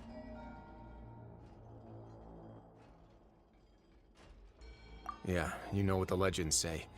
If this place falls, then everyone in Fontaine will be turned into puddles in the span of a night. But that's just too weird! Why would the Fortress of Meripede be built right above a sluice gate for the primordial sea? Who built this place anyway? Your expression tells me you think this might be part of a vast, complicated conspiracy. To be honest, you might find the actual answer may be exceedingly boring. It's just that the secret of the Forbidden Zone had been long forgotten by the nation before I rediscovered it with my research. There's no single founder of the Fortress of Meripede in any traditional sense. What we know about its history has been left to us by the people who used to live here. When the previous Hydro Archon Egeria ruled the land, all convicted criminals from Fontaine were exiled. The people drove the criminals away like a wolf pack chasing away the banished. The criminals received no sympathy of any kind from the people. They were exiled to the desolate seaside, where they experienced only pain, struggle, and the bone-chilling cold. Some of them began to repent, and prayed to the Hydro Archon, asking if there was still anything they could do. The Hydro Archon took pity on them, and said, "You may go guard my secret, deep underneath the waves." And so, leaning on the power of the Hydro Archon, they gathered underneath the sea and began to build a fortress. They became a community down there in the deeps, and over the years helped it to grow. As the number of exiles increased, more and more people joined the community. When the first group of exiles died, they left the yet unfinished fortress to their successors. The Hydro Archon continued to lend her support, allowing the fortress and what it stood for to continue growing ever larger. Before long, this dark underwater fortress became the sinner's only home. And with that, the people here stopped referring to the fortress as a prison. They saw themselves as repenting sinners who would regain their freedom once they had sufficiently redeemed themselves.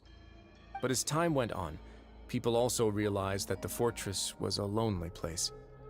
Once they had gotten used to life here, they could no longer feel comfortable living in the overworld. Once they had finished serving their sentences, some people left and some others chose to stay. They'd find some idle position and let their withered souls fade away with the ancient secrets of the past. After many, many centuries, few people still remember the reason for the fortress's founding. Now they just see it as an integral pillar of Fontanian society, as the place where criminals deserve to be sent. Now and again, researchers manage to break one law or another and live out their days in the fortress. I learned all this from an elderly historian. Everyone else just thought he'd made it all up. But now you know every part of that history is true. Indeed. It's just as the prophecy says. If this gate fails, then everyone will be dissolved into the sea.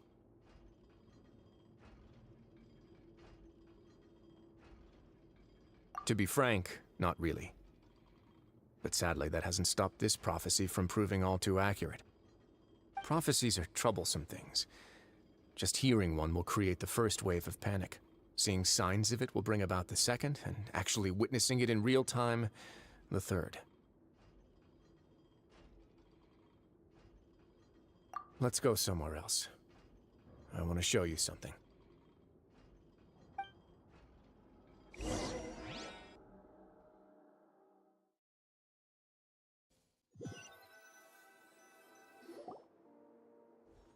This is it. Your Grace, perfect timing. The results from our last round of experiments have... Wait, Jurier, he's not alone! Huh? Lorvine and Jurier? No need to panic, you two. I've already told them about our plan. What? After you warned us not to tell a single soul about any of this? I'm skeptical as well. Are you sure they are trustworthy? The results speak for themselves, don't they? These two may already know more than you could ever imagine. All right then, if Your Grace insists. They seem harmless enough, so I'll trust them for now. Well, how about some reintroductions? This is Jurier, one of the highest-ranked researchers from the Fontaine Research Institute. He used to work under Edwin. I trust that you've heard of Edwin?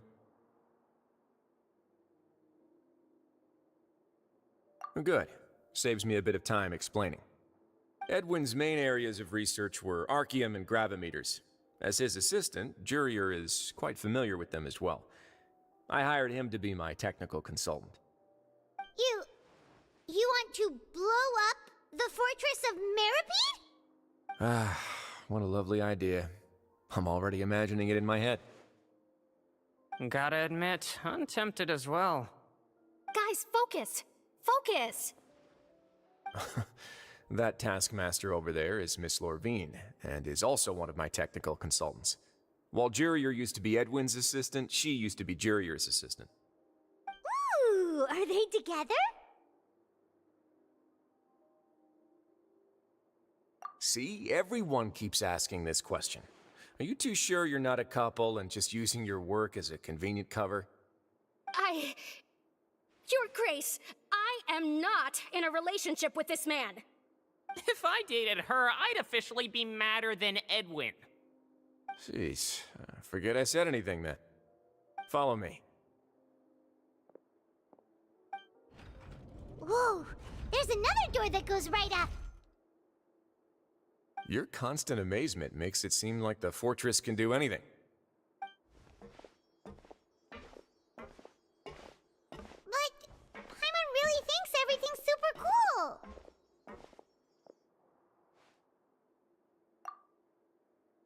Well, let's spice it up a bit. And here you go.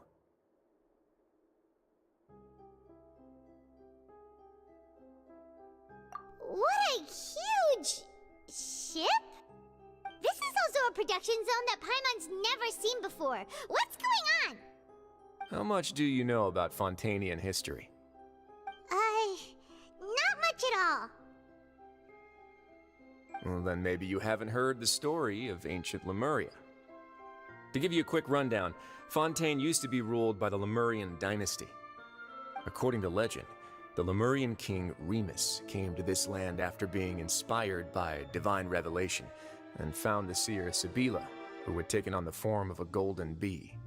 Taking the golden bee with him and riding on a huge ship, the Fortuna, he created his nation above the surging waves. He called his nation Lemuria, and used the Fortuna to incessantly search for new tribes and islands, calling on them to join his empire. There's a ship in this story too? Where there's water, there'll be ships. People believe that hope can always be found at the end of a voyage. Do you believe that too? To a point, I think. As you've already seen, I have a whole factory's worth of labor, materials, and technology at my disposal. Certainly can't hurt to give it a try. So the moment I began to speculate that the primordial sea might lie underneath the gate, I also began this project. Were you inspired by the legendary Fortuna? Maybe. Fontanians need something to hold on to cope with the impending disaster.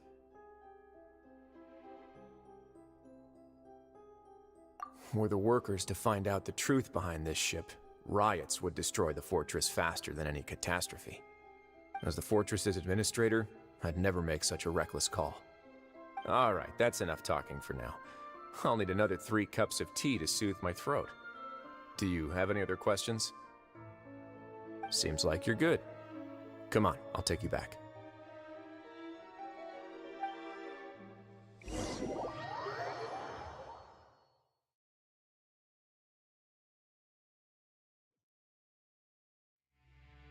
I'll leave you here for now.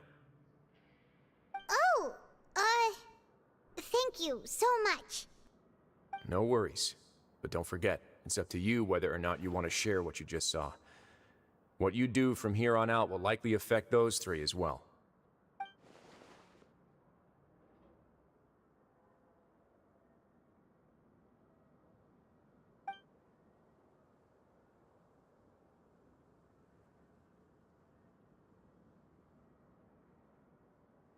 Yeah, we'll put a lot of thought into it for sure.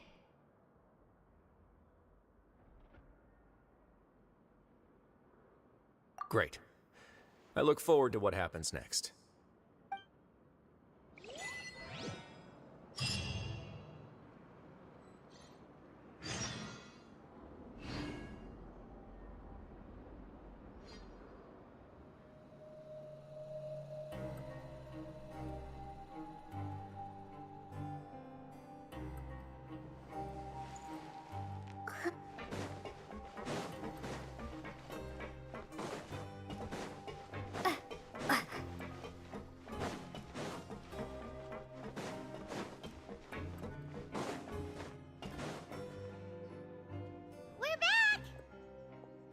Welcome back.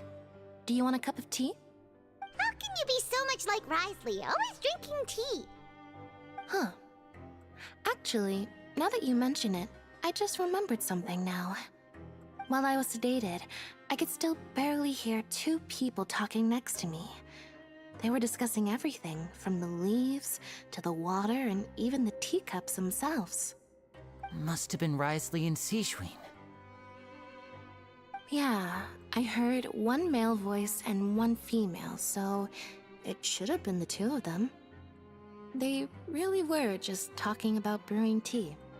I really can't make sense of this place. So, Traveler, Paimon, were you able to learn anything from Risley? Yeah, he explained everything. Very well. Then, would you mind checking your answers against my speculations? Yeah, I took the time to rest, so I'm feeling a lot more relaxed now. Nobody else is around, and Miss Sijween is also busy with something or other, so let's just talk here. All right, then I'll posit my theories. I asked myself 3 questions. Firstly, why was Fremine affected by the primordial seawater? It was because he dove into the sea. My theory is, the long-lost primordial sea is probably very close to the fortress of Mirapede. Whoa, he's good. He got that right on the first try. That's our Linny.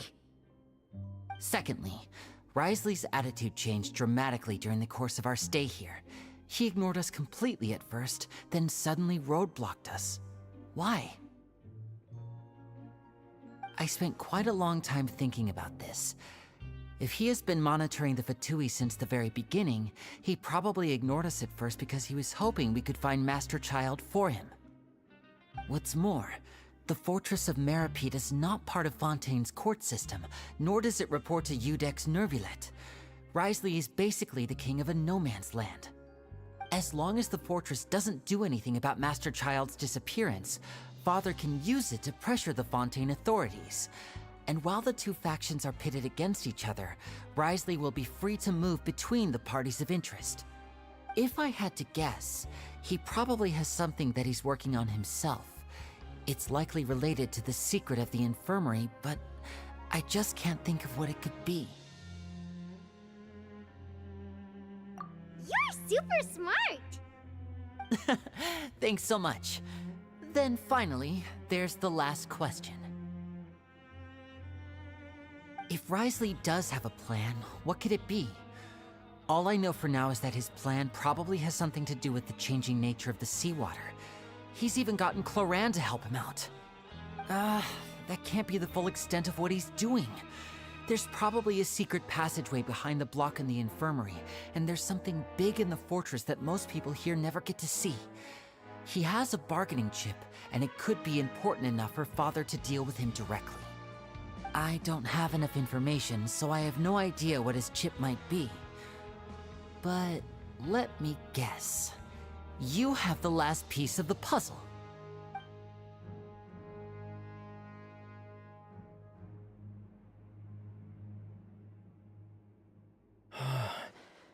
I can't believe it. The sea will engulf everyone. Just like the prophecy said. Could Risley have wanted to meet Father to figure out a way to deal with this crisis? If you remember, I once mentioned that Father sees the House of the Hearth as her base of operations, and she truly wants to resolve the crisis. But how could Risley have known that? Or perhaps he didn't know, and just wanted to bring Father over to his side? Which could be why he said he just wanted to negotiate. Yeah, that makes sense to me. I understand your concerns as well, Traveler. I'll figure out a way to pass this on to our father. No matter what, we're on your side. The two of you have already aided us far too much. We probably wouldn't be standing here right now if not for you. If you ever need anything else going forward, please come to the House of the Hearth at any time. Though you may not share the sentiment, after all that we've gone through together, the three of us basically see you as family now. You have my gratitude. Thank you for protecting Linny when it really mattered. And thank you for sharing the secrets of the fortress with us. We didn't think you were going to do it. Why are you being so formal all of a sudden?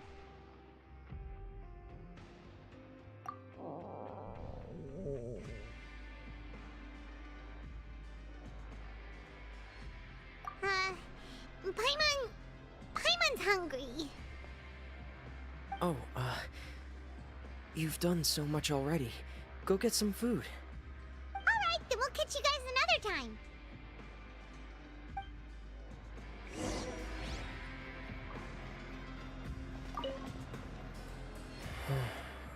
I feel like I should try to become someone more capable of helping.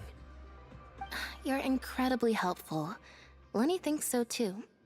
Yeah, you two are always telling me not to push myself, but aren't you just like that as well?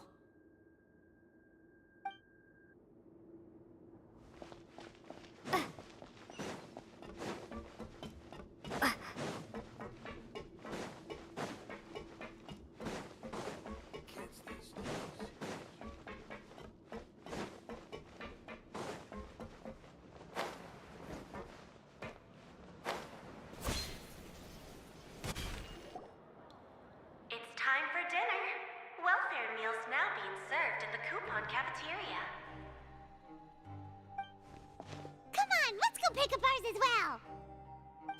Traveler and Paimon, over here. Are you here for dinner too, Miss Sijwin? And I'm taking the opportunity to prepare Miss Cloran's dinner as well. Huh. You're right.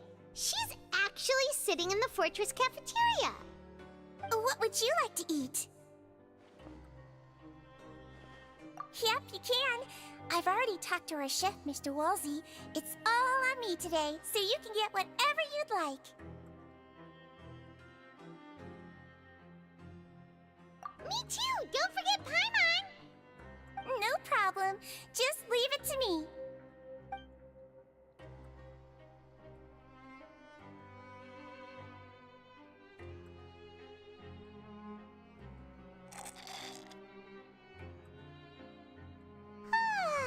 So delicious.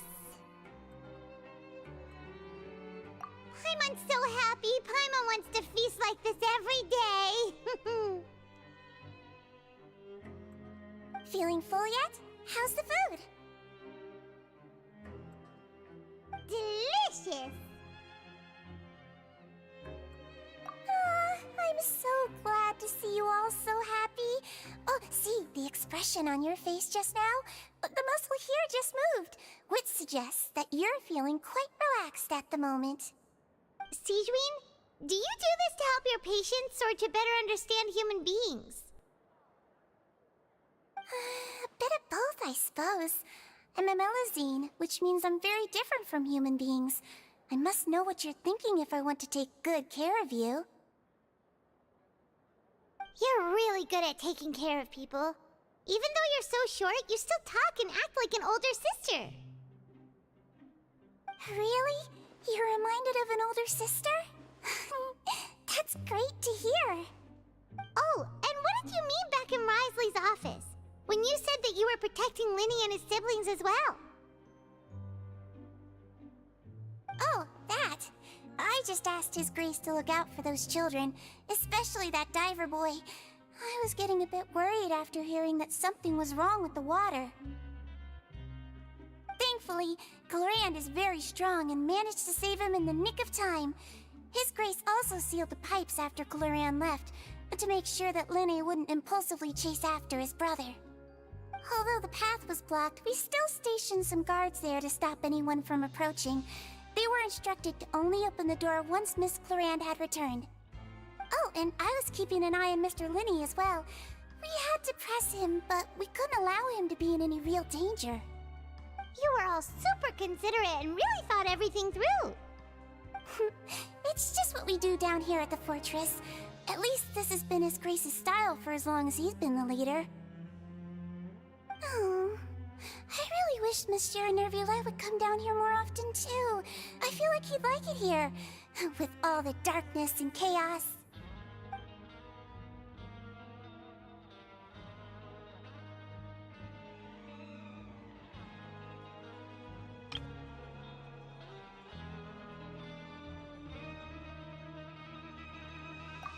Get a good night's rest, you two. You both worked very hard.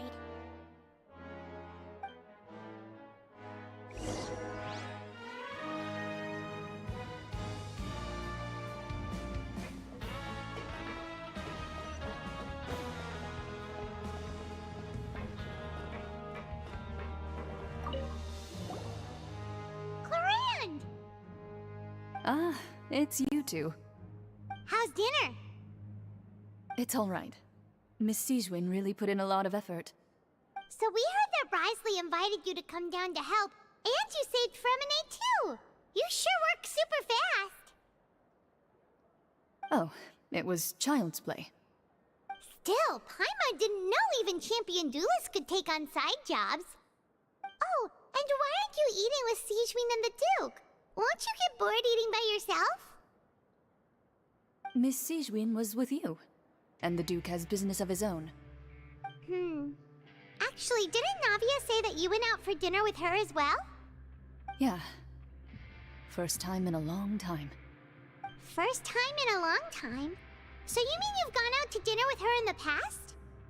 In the past, yes. You seem to be enjoying yourselves here. Things will be getting messy at the fortress soon.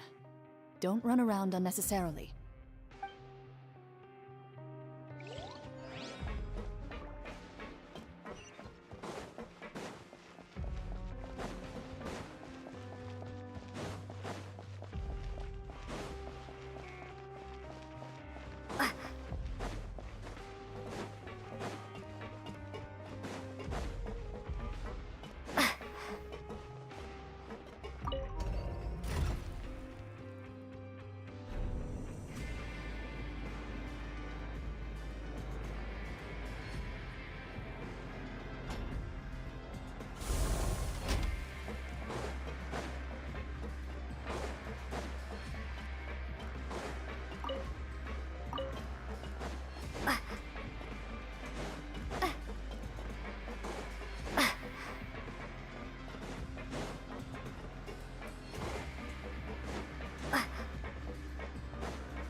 just happened.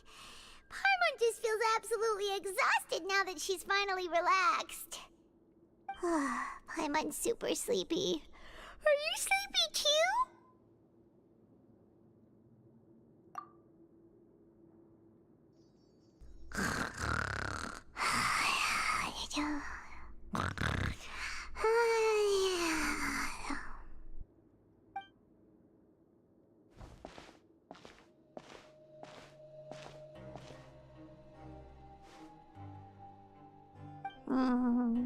Delicious. Paimon wants seconds for free.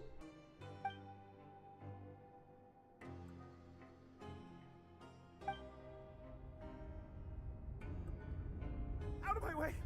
Get out of my way! What happened? Why is everyone running? No idea, but something must have happened. Stop asking! Who's yelling? Paimon still wants to sleep.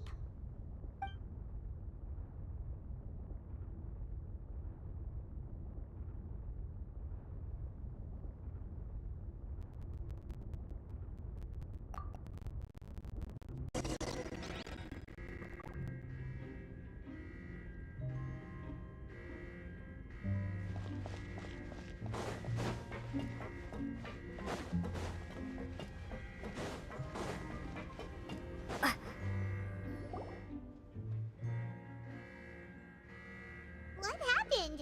Why is everyone running around? Hey, what are you doing? No time to explain, mate. Goodbye! Hey, wait! What's wrong with these people? They won't even talk to us. They're here! Yeah, there you are!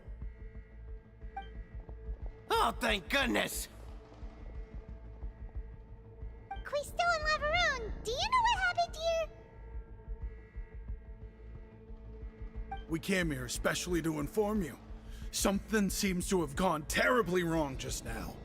His Grace is telling everyone to evacuate and get out of here. Lavaroon was saying you two are new here and you don't have many friends, so you might slip through the cracks. Haven't you heard all the stories like that? An evacuation is successfully completed, yet you only find out once you do a head count that 1 or 2 people are missing. Wait, weren't you the one who brought that up? Why is it suddenly my idea? Hey, shut up! Okay, whatever. The point is, you should come with us. Yeah, he said to get as far away as possible, upwards and outwards.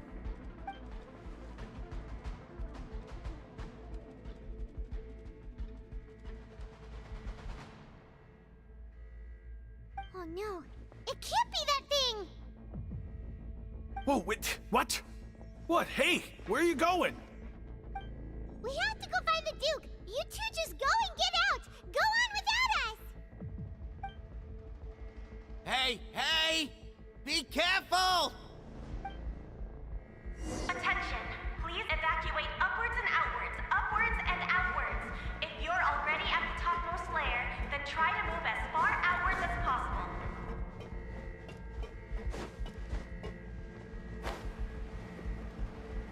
Attention! Please evacuate upwards and outwards.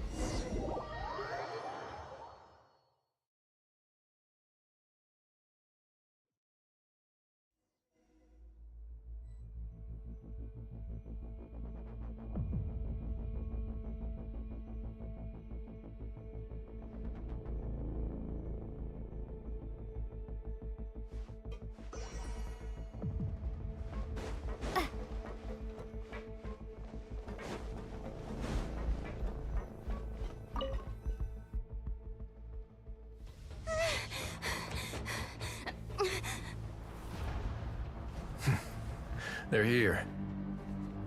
Just like I said. What happened?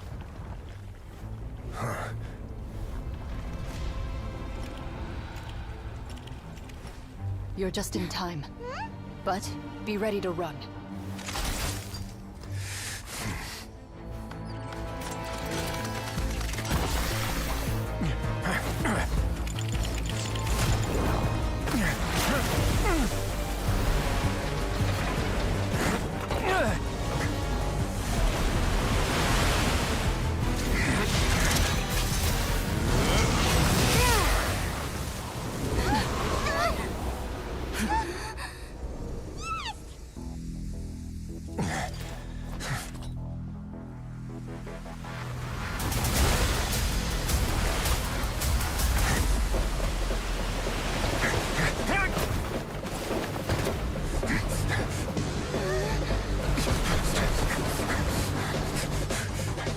Three, two, one.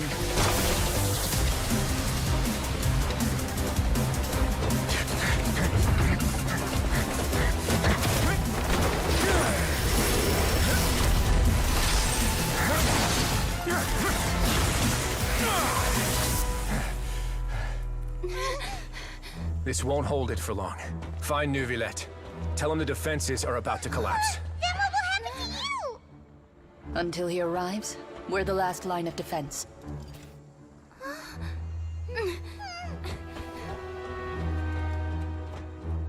The gate. How long do you think it'll hold? That depends on us.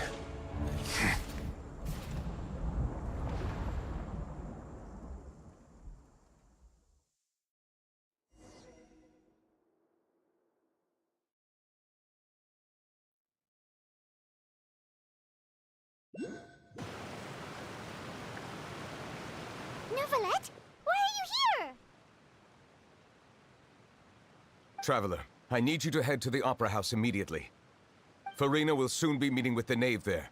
You must protect Farina, and make sure she doesn't spend too much time alone with her.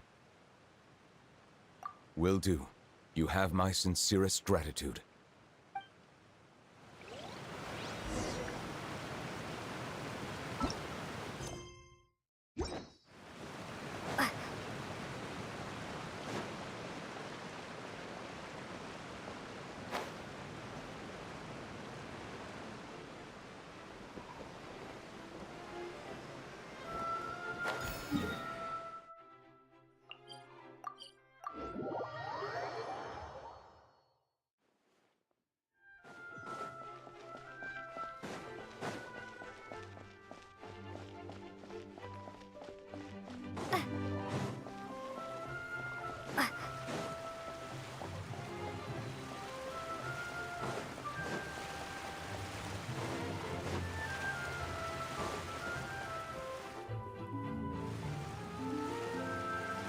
Look! There are a ton of Fatili and Palais Mermonia people over there! The knave is probably here already. We need to hurry! Are you two the traveler in Paimon? Monsieur Neuvillette has left instructions. Please follow me. Though I'm sure he's already explained, this should be a mostly cordial conversation, unlikely to give rise to violence. But it would be most appreciated if you could protect Lady Farina to the best of your abilities.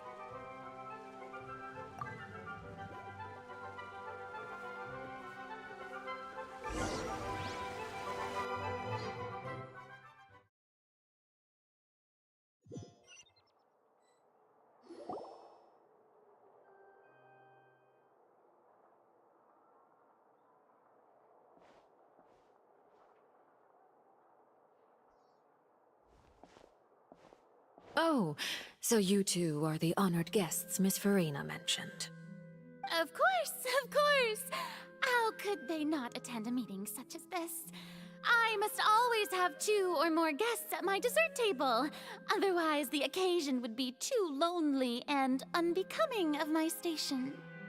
It is my pleasure to make your acquaintance, traveler. I have heard much of your accomplishments. I am the Knave, one of the 11 Fatui Harbingers.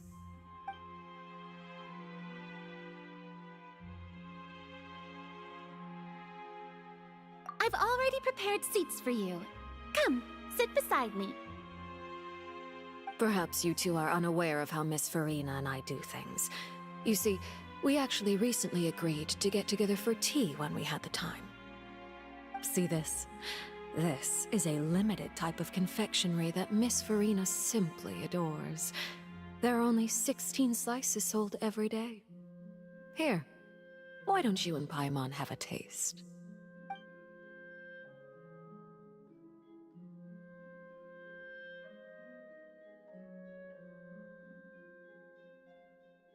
Traveler, what do you think of this cake?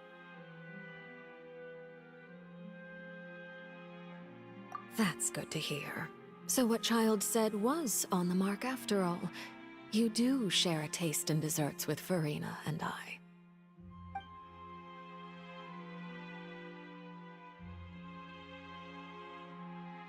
I wonder how he's doing nowadays.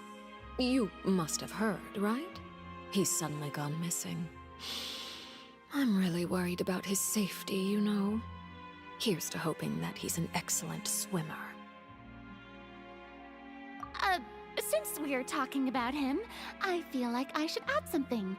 His martial prowess really looked certainly pretty impressive, yeah.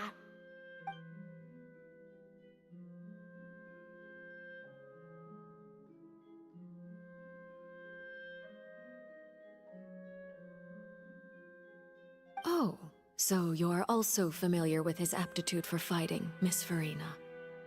Oh, right. I almost forgot. Child was subdued by Udex Nuvillette right in front of you. Against ordinary people, my colleague would never be on the back foot.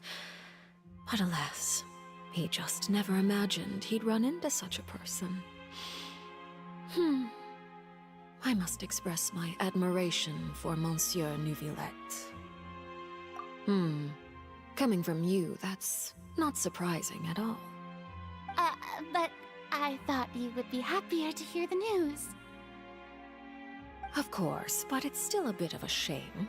You see, I would have been far happier had I received this news somewhat earlier. As you well know, a long time has passed since Child disappeared.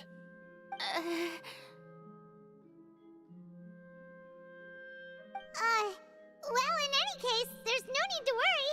We know for sure that Child is still alive. Oh, and just how do you know that? Because we found evidence that proved he left the Fortress of Mirapede. And where did he go after leaving the fortress? Well...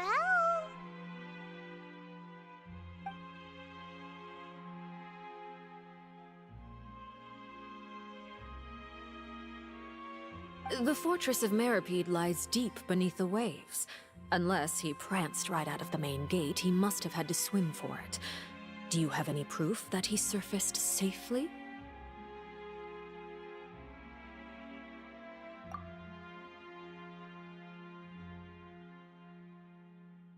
Ah, that is good news at least.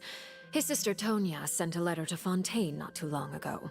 Since he was unfortunately unavailable, I picked it up on his behalf.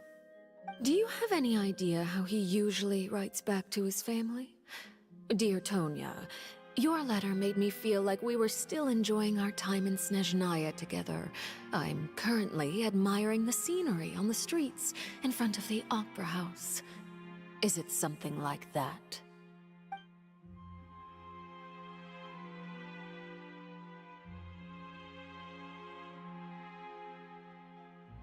All letters tend to follow the same few formats anyway, right?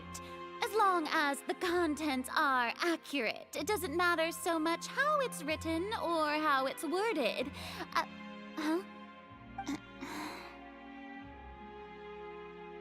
Hold on. The water in the teacup is shaking. I suppose this is also a sign of things to come, Miss Farina. Huh? I don't quite understand what you're trying to say. Have we entered into the next stage of the prophecy?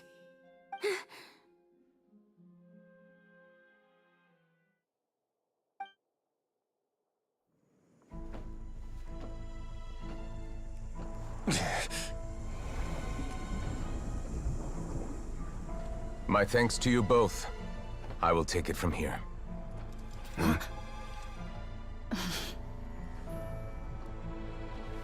Sure you don't need a hand?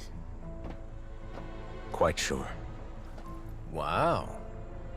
So, what's your secret, huh? Let me guess. Nah, who knows? Maybe it's just your sense of responsibility. Sounds about right.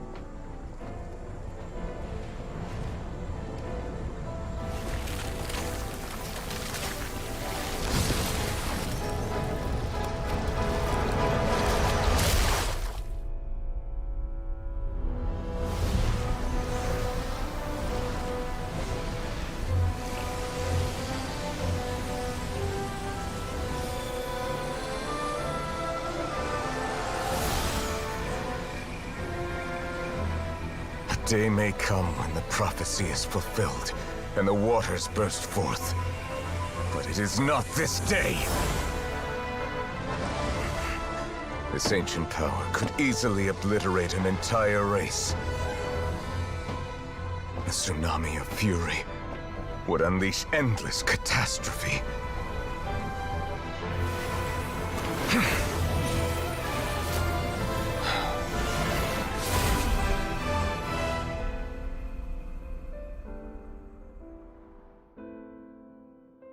This sentence is too severe. Forgive me for overruling it.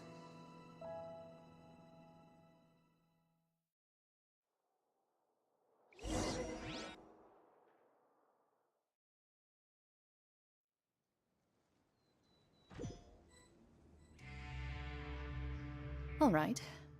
Seems like the problem inside has been suppressed. Let me guess, we're safe for now. Indeed. But only for now. I win this bet. You owe me a present.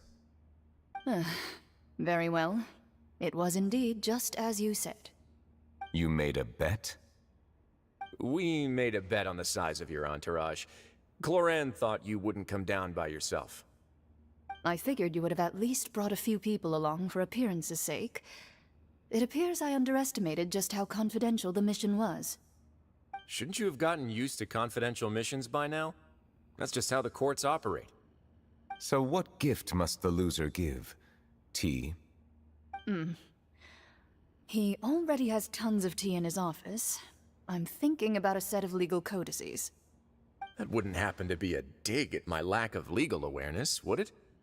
Well, I'm sure His Grace doesn't consider the fortress to be outside the law. I was under the impression the residents of a place like this would be uninterested in the legal codices. That was obviously a joke. Anyway, you've still got some unfinished business to attend to in the overworld, correct? No need to stay here if you have a pressing matter. We all know you can't leave Palais Marmonia for long. Thank you. I hope everything went smoothly with the Fatui Harbinger.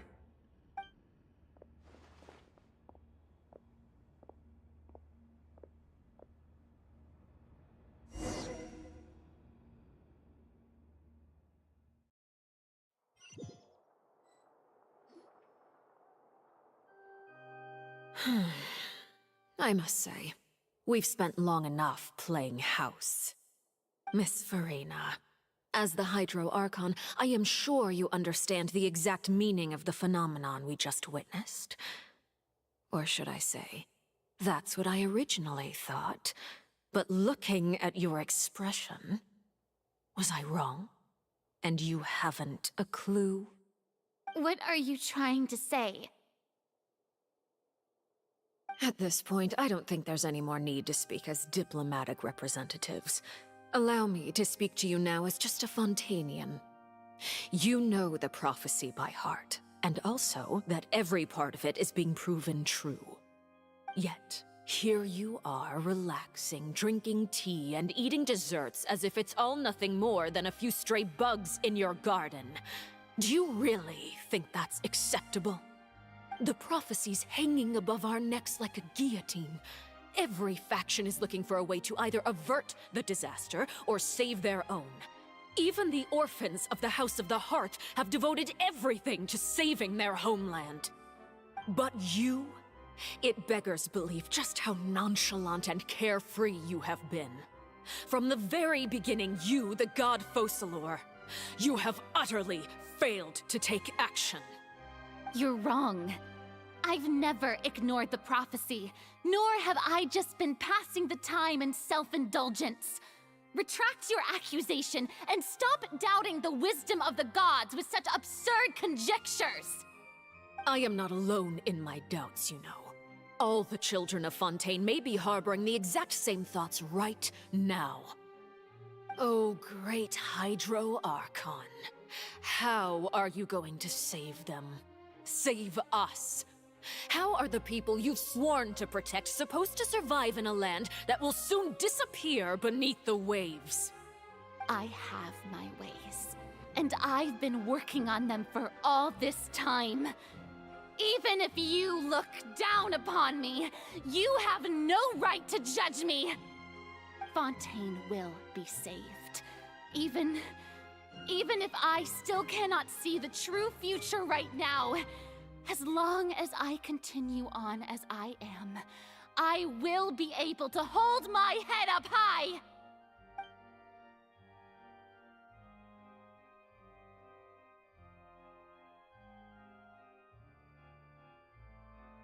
Then I ask you, Miss Farina, just what have you been working on? Where can we see it, and what is it doing to help?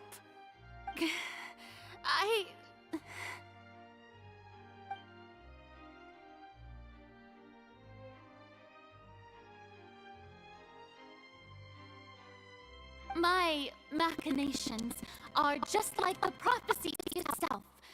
They will only reveal themselves at the fated time. It is just that beings like yourselves are unable to perceive them as of yet.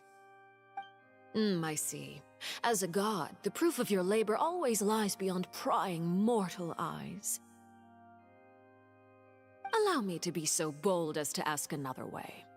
Would it be possible for you to tell us the parts of your plan that are not confidential? Such as your emergency response plan for the impending disaster? An emergency response plan? Oh, that look in your eyes. Have you not even prepared one of those? The emergency response plan is also strictly confidential. Then allow me to jog your memory.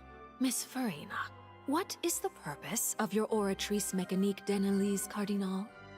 And what do you plan to do with the massive amounts of indemnitium that has accumulated over the years? The Oratrice? It's just like it appears to be. So you also have no idea. If I'm not mistaken, someone's using it to prepare for something. But unfortunately, it would seem that someone is not you, Miss Farina. I first caught wind of this when Linny tried to investigate the Oratrice in the Opera House. You see, even just getting close to the core contaminated him with an extremely large amount of indemnitium. But even if that had nothing to do with you, then what could you possibly be working on, oh great Hydro Archon? Oh, right. I almost forgot. Udex Neuvillette is not at the tea party with us today. Miss Farina, I suppose you must have ordered him away to take care of some troublesome business. Yeah, yes, that's exactly right. Please keep it a secret for me. Of course I will. Although, I must say, Miss Farina, you seem quite insecure without the Udex by your side. Oh, very well. Let's stop that conversation here. There are still a few slices of cake left, so please, help yourselves, everyone.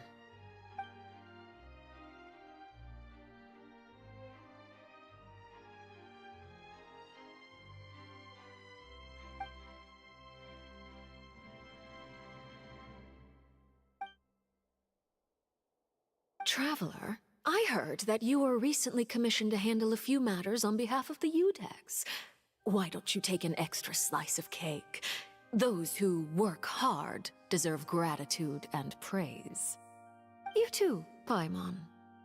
Thank you. Paimon will take you up on that offer.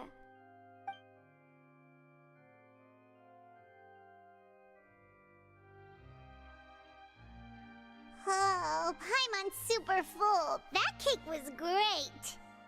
If it's on my tea table, it must be of the highest quality.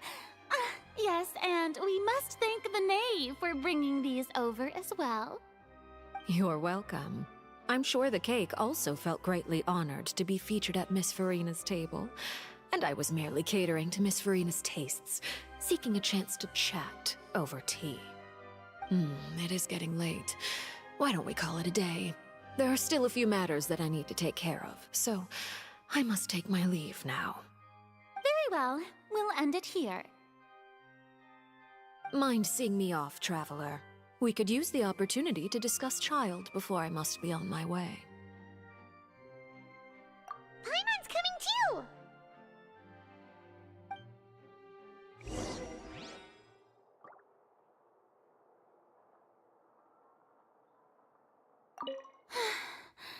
The tea party turned out to be even more difficult than I'd imagined. Why are you looking at me like that? Is something the matter? If there's nothing urgent, then I shall be retiring for now.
I'm glad that you were willing to come with me. Of course, Child was just an excuse. I have no interest in your dealings with him. That's what Paimon thought! You lent your aid to the children of the House of the Hearth. As their father, I would like to express my gratitude.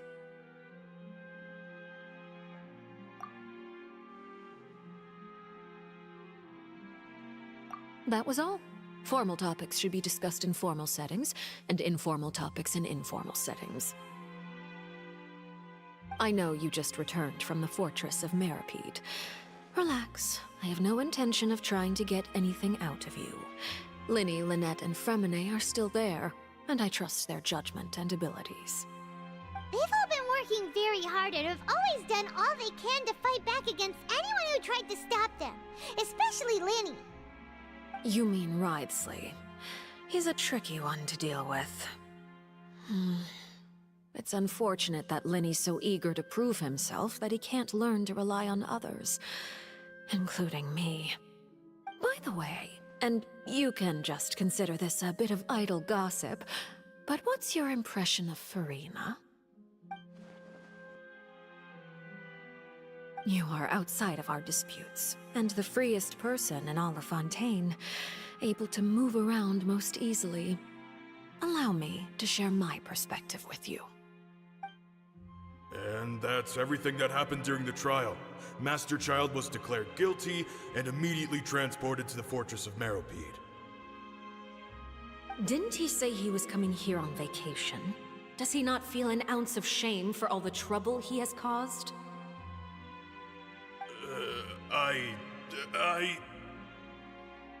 Forget it. He did give us an opportunity. I will be meeting someone shortly. Do you require help with any preparations? No need. I will take care of it myself. I need to meet with Furina, the Hydro Archon. She is at the heart of Fontaine.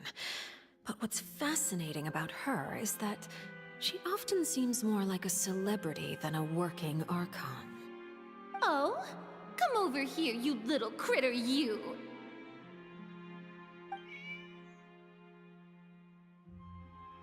You dare to run from me? Stop right this instant! My goal is just to discover the location of the Gnosis. But I didn't expect the chance to approach Furina to be handed to me on a silver platter. This is so easy, it's actually making me a bit suspicious. Anything left unguarded is usually just bait. But no one will blame someone for taking the bait. After all, from the moment it was attached to the hook, The bait is meant to be sacrificed. It's just as I guessed in the second before I struck. The hydronosis is not currently held by the Archon.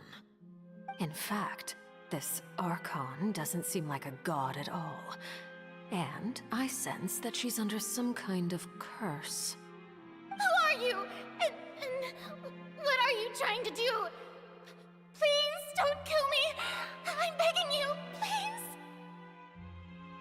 The fear in her pupils is genuine, so perhaps she's not bait after all. Either way, targeting her has lost all meaning.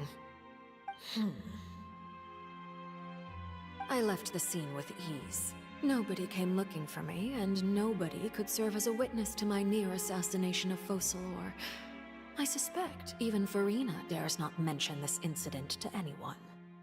Not long after, my informants confirmed what I had guessed. After returning to her quarters, Farina quietly cried alone. She was so scared that she could not sleep that night, nor could she even bring herself to eat her cake. There's no doubt that there's something wrong with her. I began to entertain the possibility that she is not the true Hydro Archon. Perhaps Iudex Neuvillette is actually the genuine article. I have to find the Gnosis. If the Neuvillette hypothesis is correct, he is probably in possession of it. Alternatively, it might have been hidden in a place that's hard for ordinary people to access. Yes, Father. My dear children, please speak. News from the fortress of Meripede. Master Child has gone missing. On top of that, the contacts and guards we bribed at the fortress have all gone quiet as well. Probably the handiwork of that Wriothesley. I'm afraid so. This is a good opportunity. The value of a Harbinger is much higher than most would imagine. We now have an excuse to exert diplomatic pressure on the Fontaine authorities.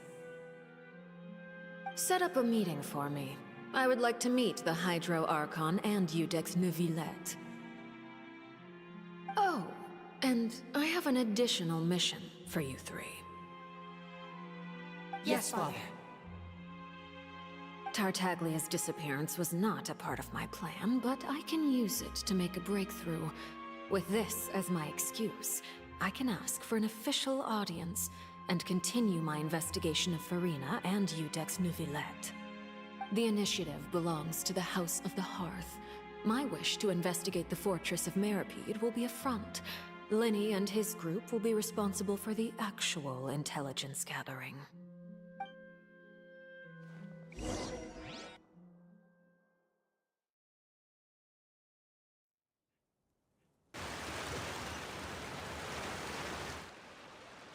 You should know the rest. Linny's group is quite close to you, so they wouldn't have hidden anything from you. You attacked the Hydro Archon? It wouldn't mean anything, even if you shouted it from the rooftops. After all, even Farina herself is still pretending that nothing of that sort ever happened. Alright then. I've now had 2 chances to enjoy tea with Farina. I have to say, the leadership of Fontaine is even more inscrutable than I had imagined. I once surmised that Iudex Neuvillette must be the Hydro Archon, but now, that doesn't seem right to me either. I am a servant of Her Majesty the Tsaritsa. Over my years of service, I've learned how a real Archon conducts and carries themselves. Whether Iudex Neuvillette or Farina, neither fits the bill. It's hard to imagine either of them as the Archon. Of course, that is all just how I feel. Gut feelings often do not require justification. It is, however, quite amusing to me that after all my years working in intelligence gathering, I've come to realize I am at a complete loss regarding the identity of the god of the land of my birth. Don't you think Fontaine is quite intriguing? A catastrophe looms, yet many secrets have yet to rise to the surface. It looks like Fontainians will have no choice but to save themselves. Ultimately, though, One must survive in order to do anything else. Should the need arise, I would be happy to cooperate with you. You don't need to commit to anything right now, of course. I have a feeling that the situation will continue to evolve, and as your name is often connected with noble deeds, I'm sure we will work together someday. He certainly returned quickly. You must want to catch up with each other, so I'll leave you to him.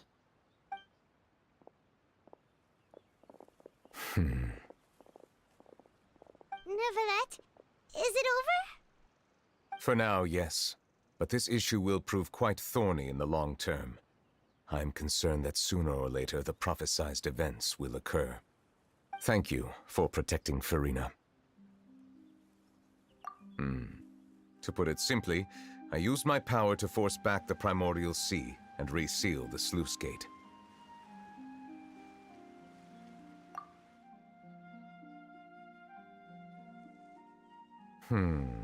So as expected, the knave has turned up the pressure on Furina. She's trying to feel her out, though I'm still unsure as to her motives. Permission granted.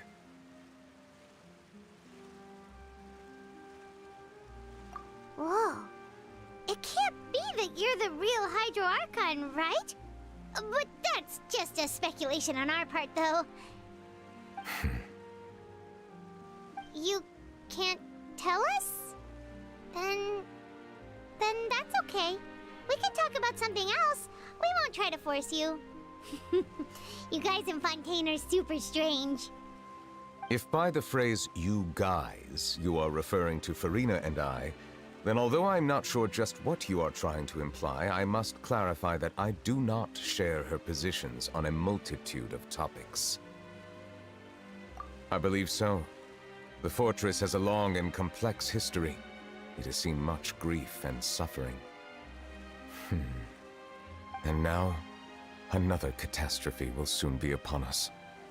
I mourn this turn of events. Huh?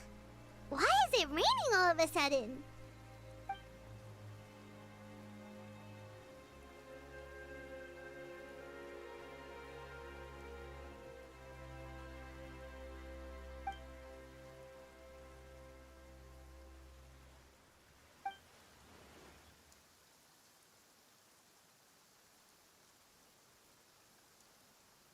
You may be closer to the truth than you think. Oh? And what are you thinking? The dragon of... what? Huh? Please do not be so surprised. Furina?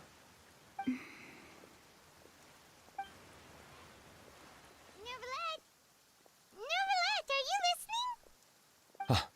My apologies. We were just guessing randomly. We didn't guess right, did we? You're not actually the dragon sovereign of water, right?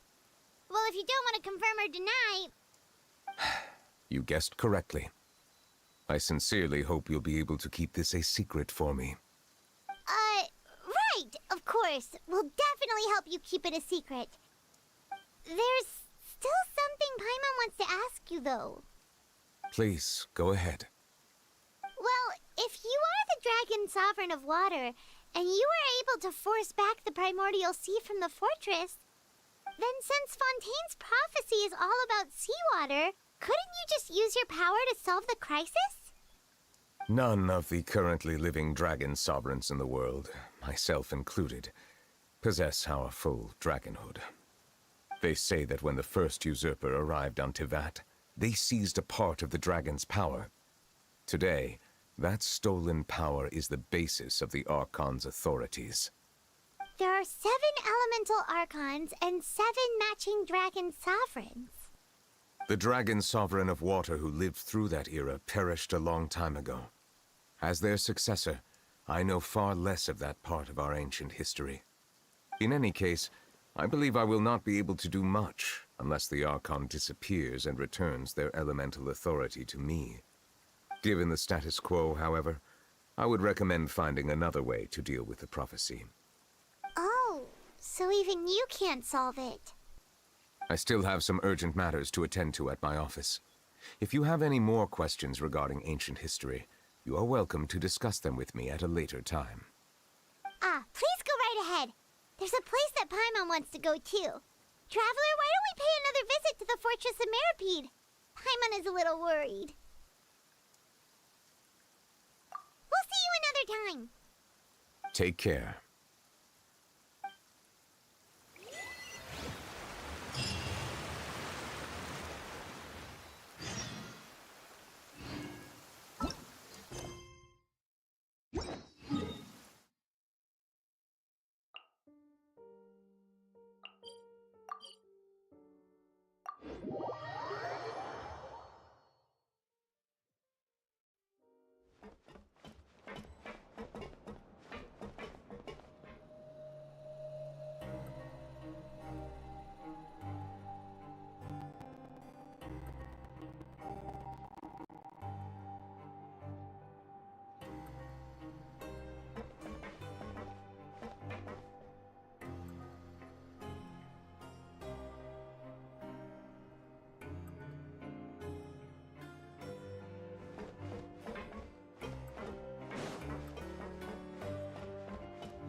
You guys are back?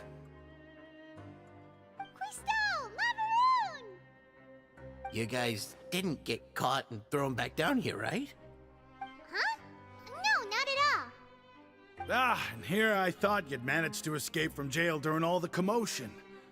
I'd held you up as legendary jailbreakers, but now you're telling me you just never left? We're sorry, but we just had some business to take care of. All right. There's no need to get caught up in the details. We're just relieved to see you. He was super worried about you, you know. Hey, it wasn't just me. Weren't you super worried as well? Something like that, yeah. I was also transferred to work in the kitchen a few days ago. I can still hear Quisto mumbling to the carrots. Are those two all right? Do you think they made it out alive? Whenever he'd say that, I'd tell him I'm sure they're fine. Wherever they are, they're kicking back with drinks in hand, enjoying the lovely scenery. Hey, there's nothing wrong with worrying about your prison pals, is there? I mean, considering how they always love listening to all my gossip. These two. They sure are a lot warmer and friendlier than when Paimon first met them. Oh, well, if you say so. I'll be watching you to make sure you finish every last bite.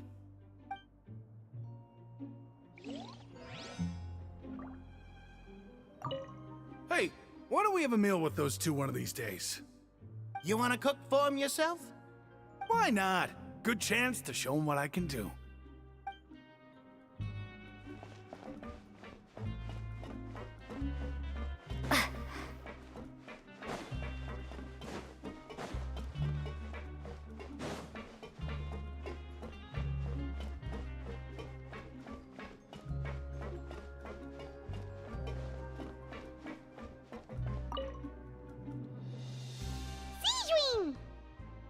Traveler! Paimon, you're back! Are you still doing alright? Did either of you get hurt? We're fine, but what about you guys? It was such a huge mess. How bad was it? A few people sustained superficial injuries, but that's about the extent of the damage. Monsieur Nervulette paid us a visit. It was all thanks to him that we managed to suppress the crisis for the time being. Of course, we must also thank you for the help you provided. How did Nervulette know that he was needed here? Well, Monsieur Nervulette has strong resonance with the hydro element. When the water level rises, he can feel the waves produced. I ran into the bombshell bros while bandaging the injuries of the wounded. They were mumbling the whole time about how you just ran down without a word. I'm so relieved to see that you're both alright. If you're not too pressed for time, please stay with us a few more days. Just let me know if you get a craving for any particular dish, so I can have Mr. Wolsey get your meals prepared. Oh, and please feel free to visit the infirmary for a break at any time. I'd like to take the opportunity to spend some more time observing your facial muscles as well. Your happy smiles are quite contagious, you know. They're so memorable, and I've missed them immensely while you were gone.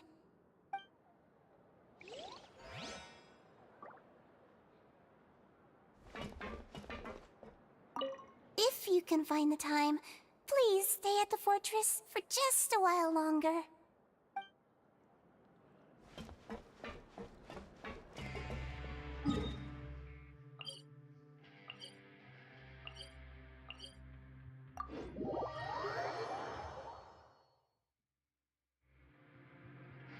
Thunderclap!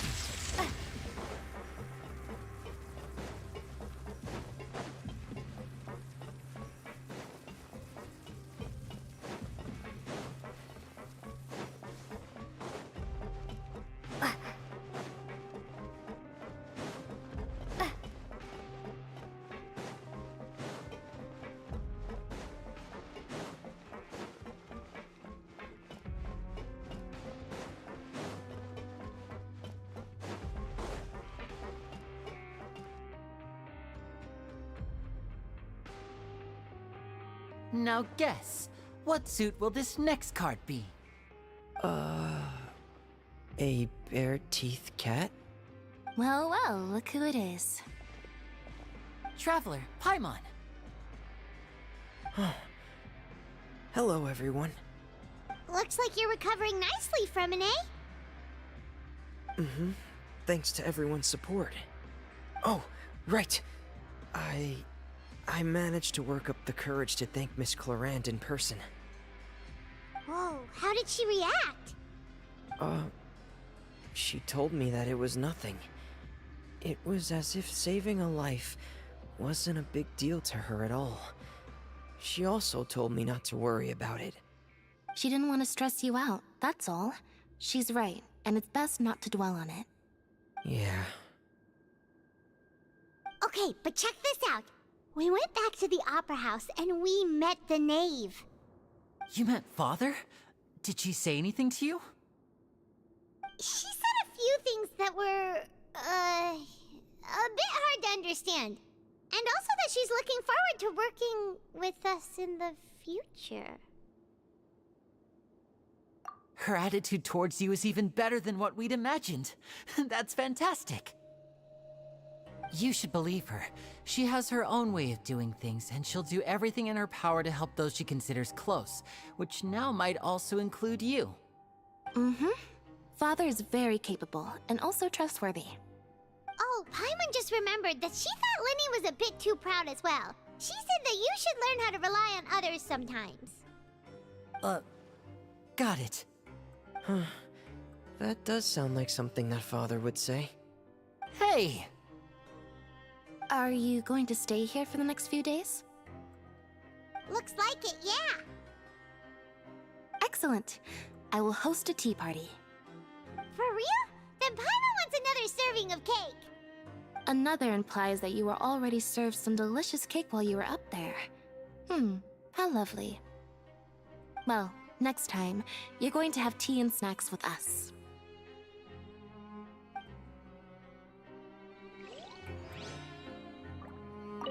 We should start preparing that tea party.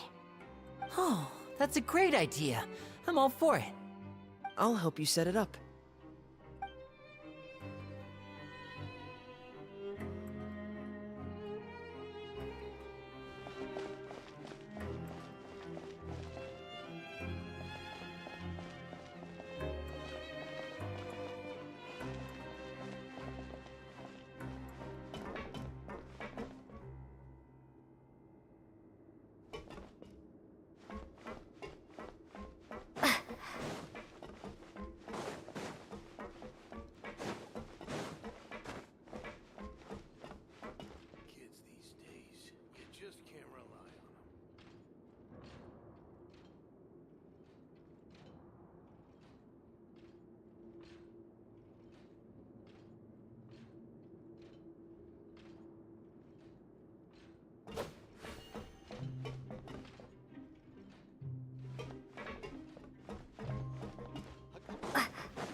just can't run.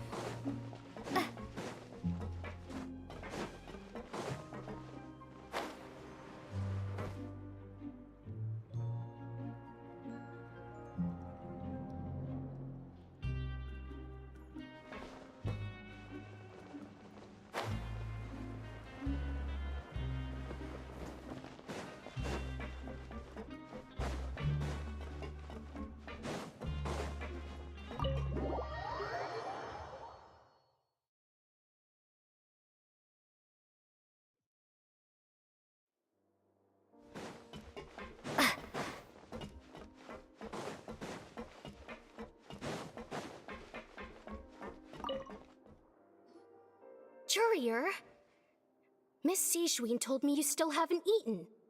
Yeah, I was working on something, so I forgot. That's no excuse for... Huh? It's you two. Lurvine, we're back! Hello there. It's been quite the mess here recently. How have you been?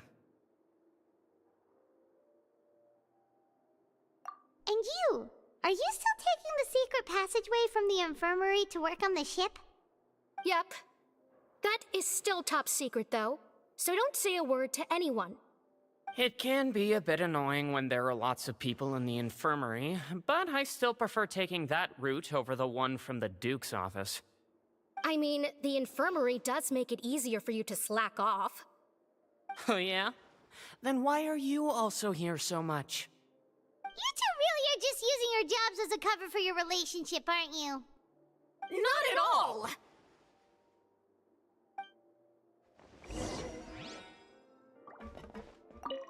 Courier, the rumors about us are literally everywhere now. Please do something about it. But it's not like I caused them by myself. All right. I'll try to do something about it when I can find the time.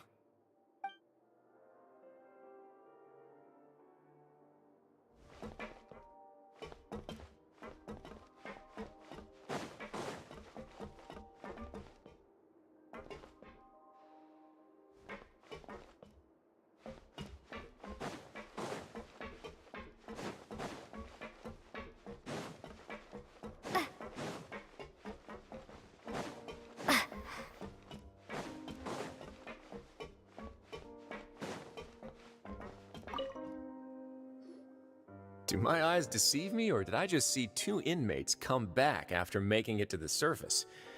Some strange winds blowing of late. We wanted to see how the fortress is doing. Is everything still alright? We're fine, for the most part. Neuvillette came down and took care of the worst of it. If that's the case, why don't you just ask him to stay here? Oh, yeah, what a brilliant plan. Let's go convince the Udex himself to exchange the Courts of Fontaine for a puddle of water in the middle of nowhere. He came here in a hurry and left without even stopping for a cup of tea. He did remember to take Miss Sijween's gift with him, though. He sure sounds super busy. Miss Cloran has left as well. She also took her gift from Miss Sijween. Were the gifts milkshakes? Neuvillette got the milkshake. Clorand received lipstick instead. Those aren't even remotely alike. Well, it's Neuvillette's own fault for making Sijween worried about his health by working so much. But besides that, our head nurse is still pretty fond of picking out beauty products for the ladies. Oh, and I have some gifts here for you as well. Are these from Sijween too? Nope, they're from yours truly. You've already wrapped up your work at the fortress, so you can return to the surface at any time. You haven't yet served your full prison term, however, so you may continue to use your cell until your term is up. For real? Then we could stay here for a really long time? You may access the cafeteria for free. Hooray! Just remember to come complete your paperwork once it's time for your release.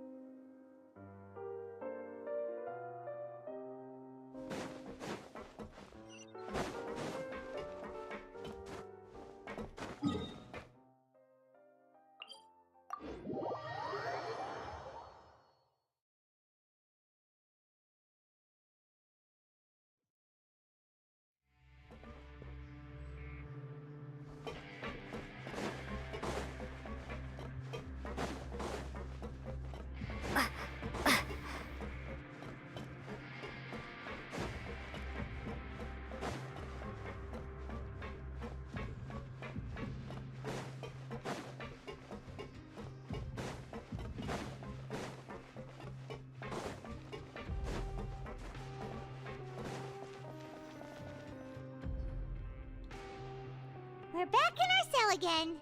We're no longer prisoners, though, so it really doesn't feel the same. Being free sure feels pretty special now.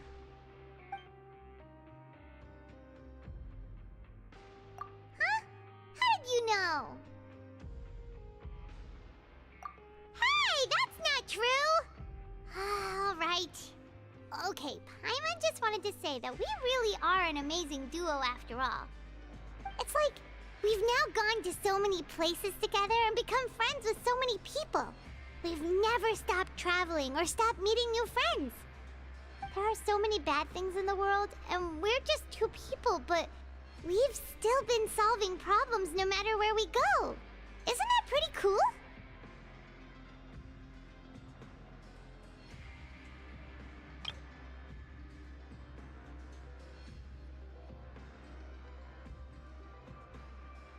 You're counting Paimon today? Aren't you the only adventurer here?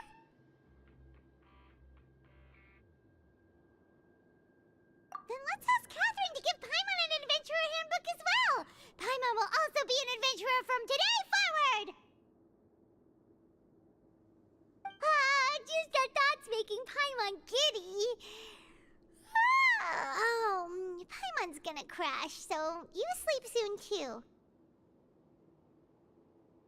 The last time we fell asleep here, we woke up to a whole mess outside our cell. The primordial seawater nearly rose up.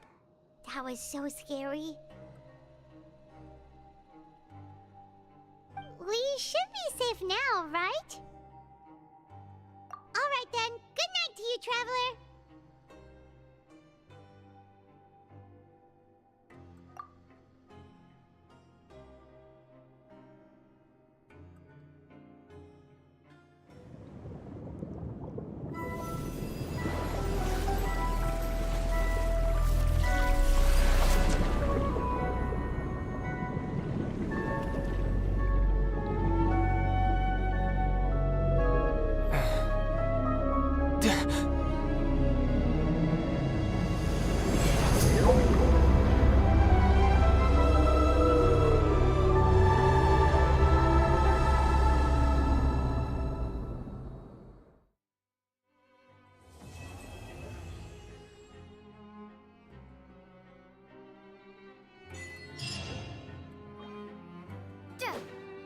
Lightning slash!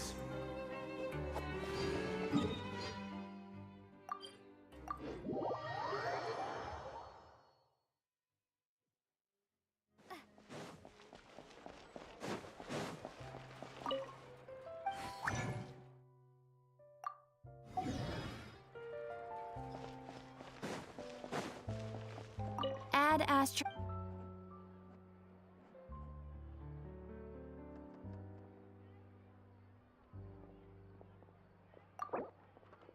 Thank you for Add astro.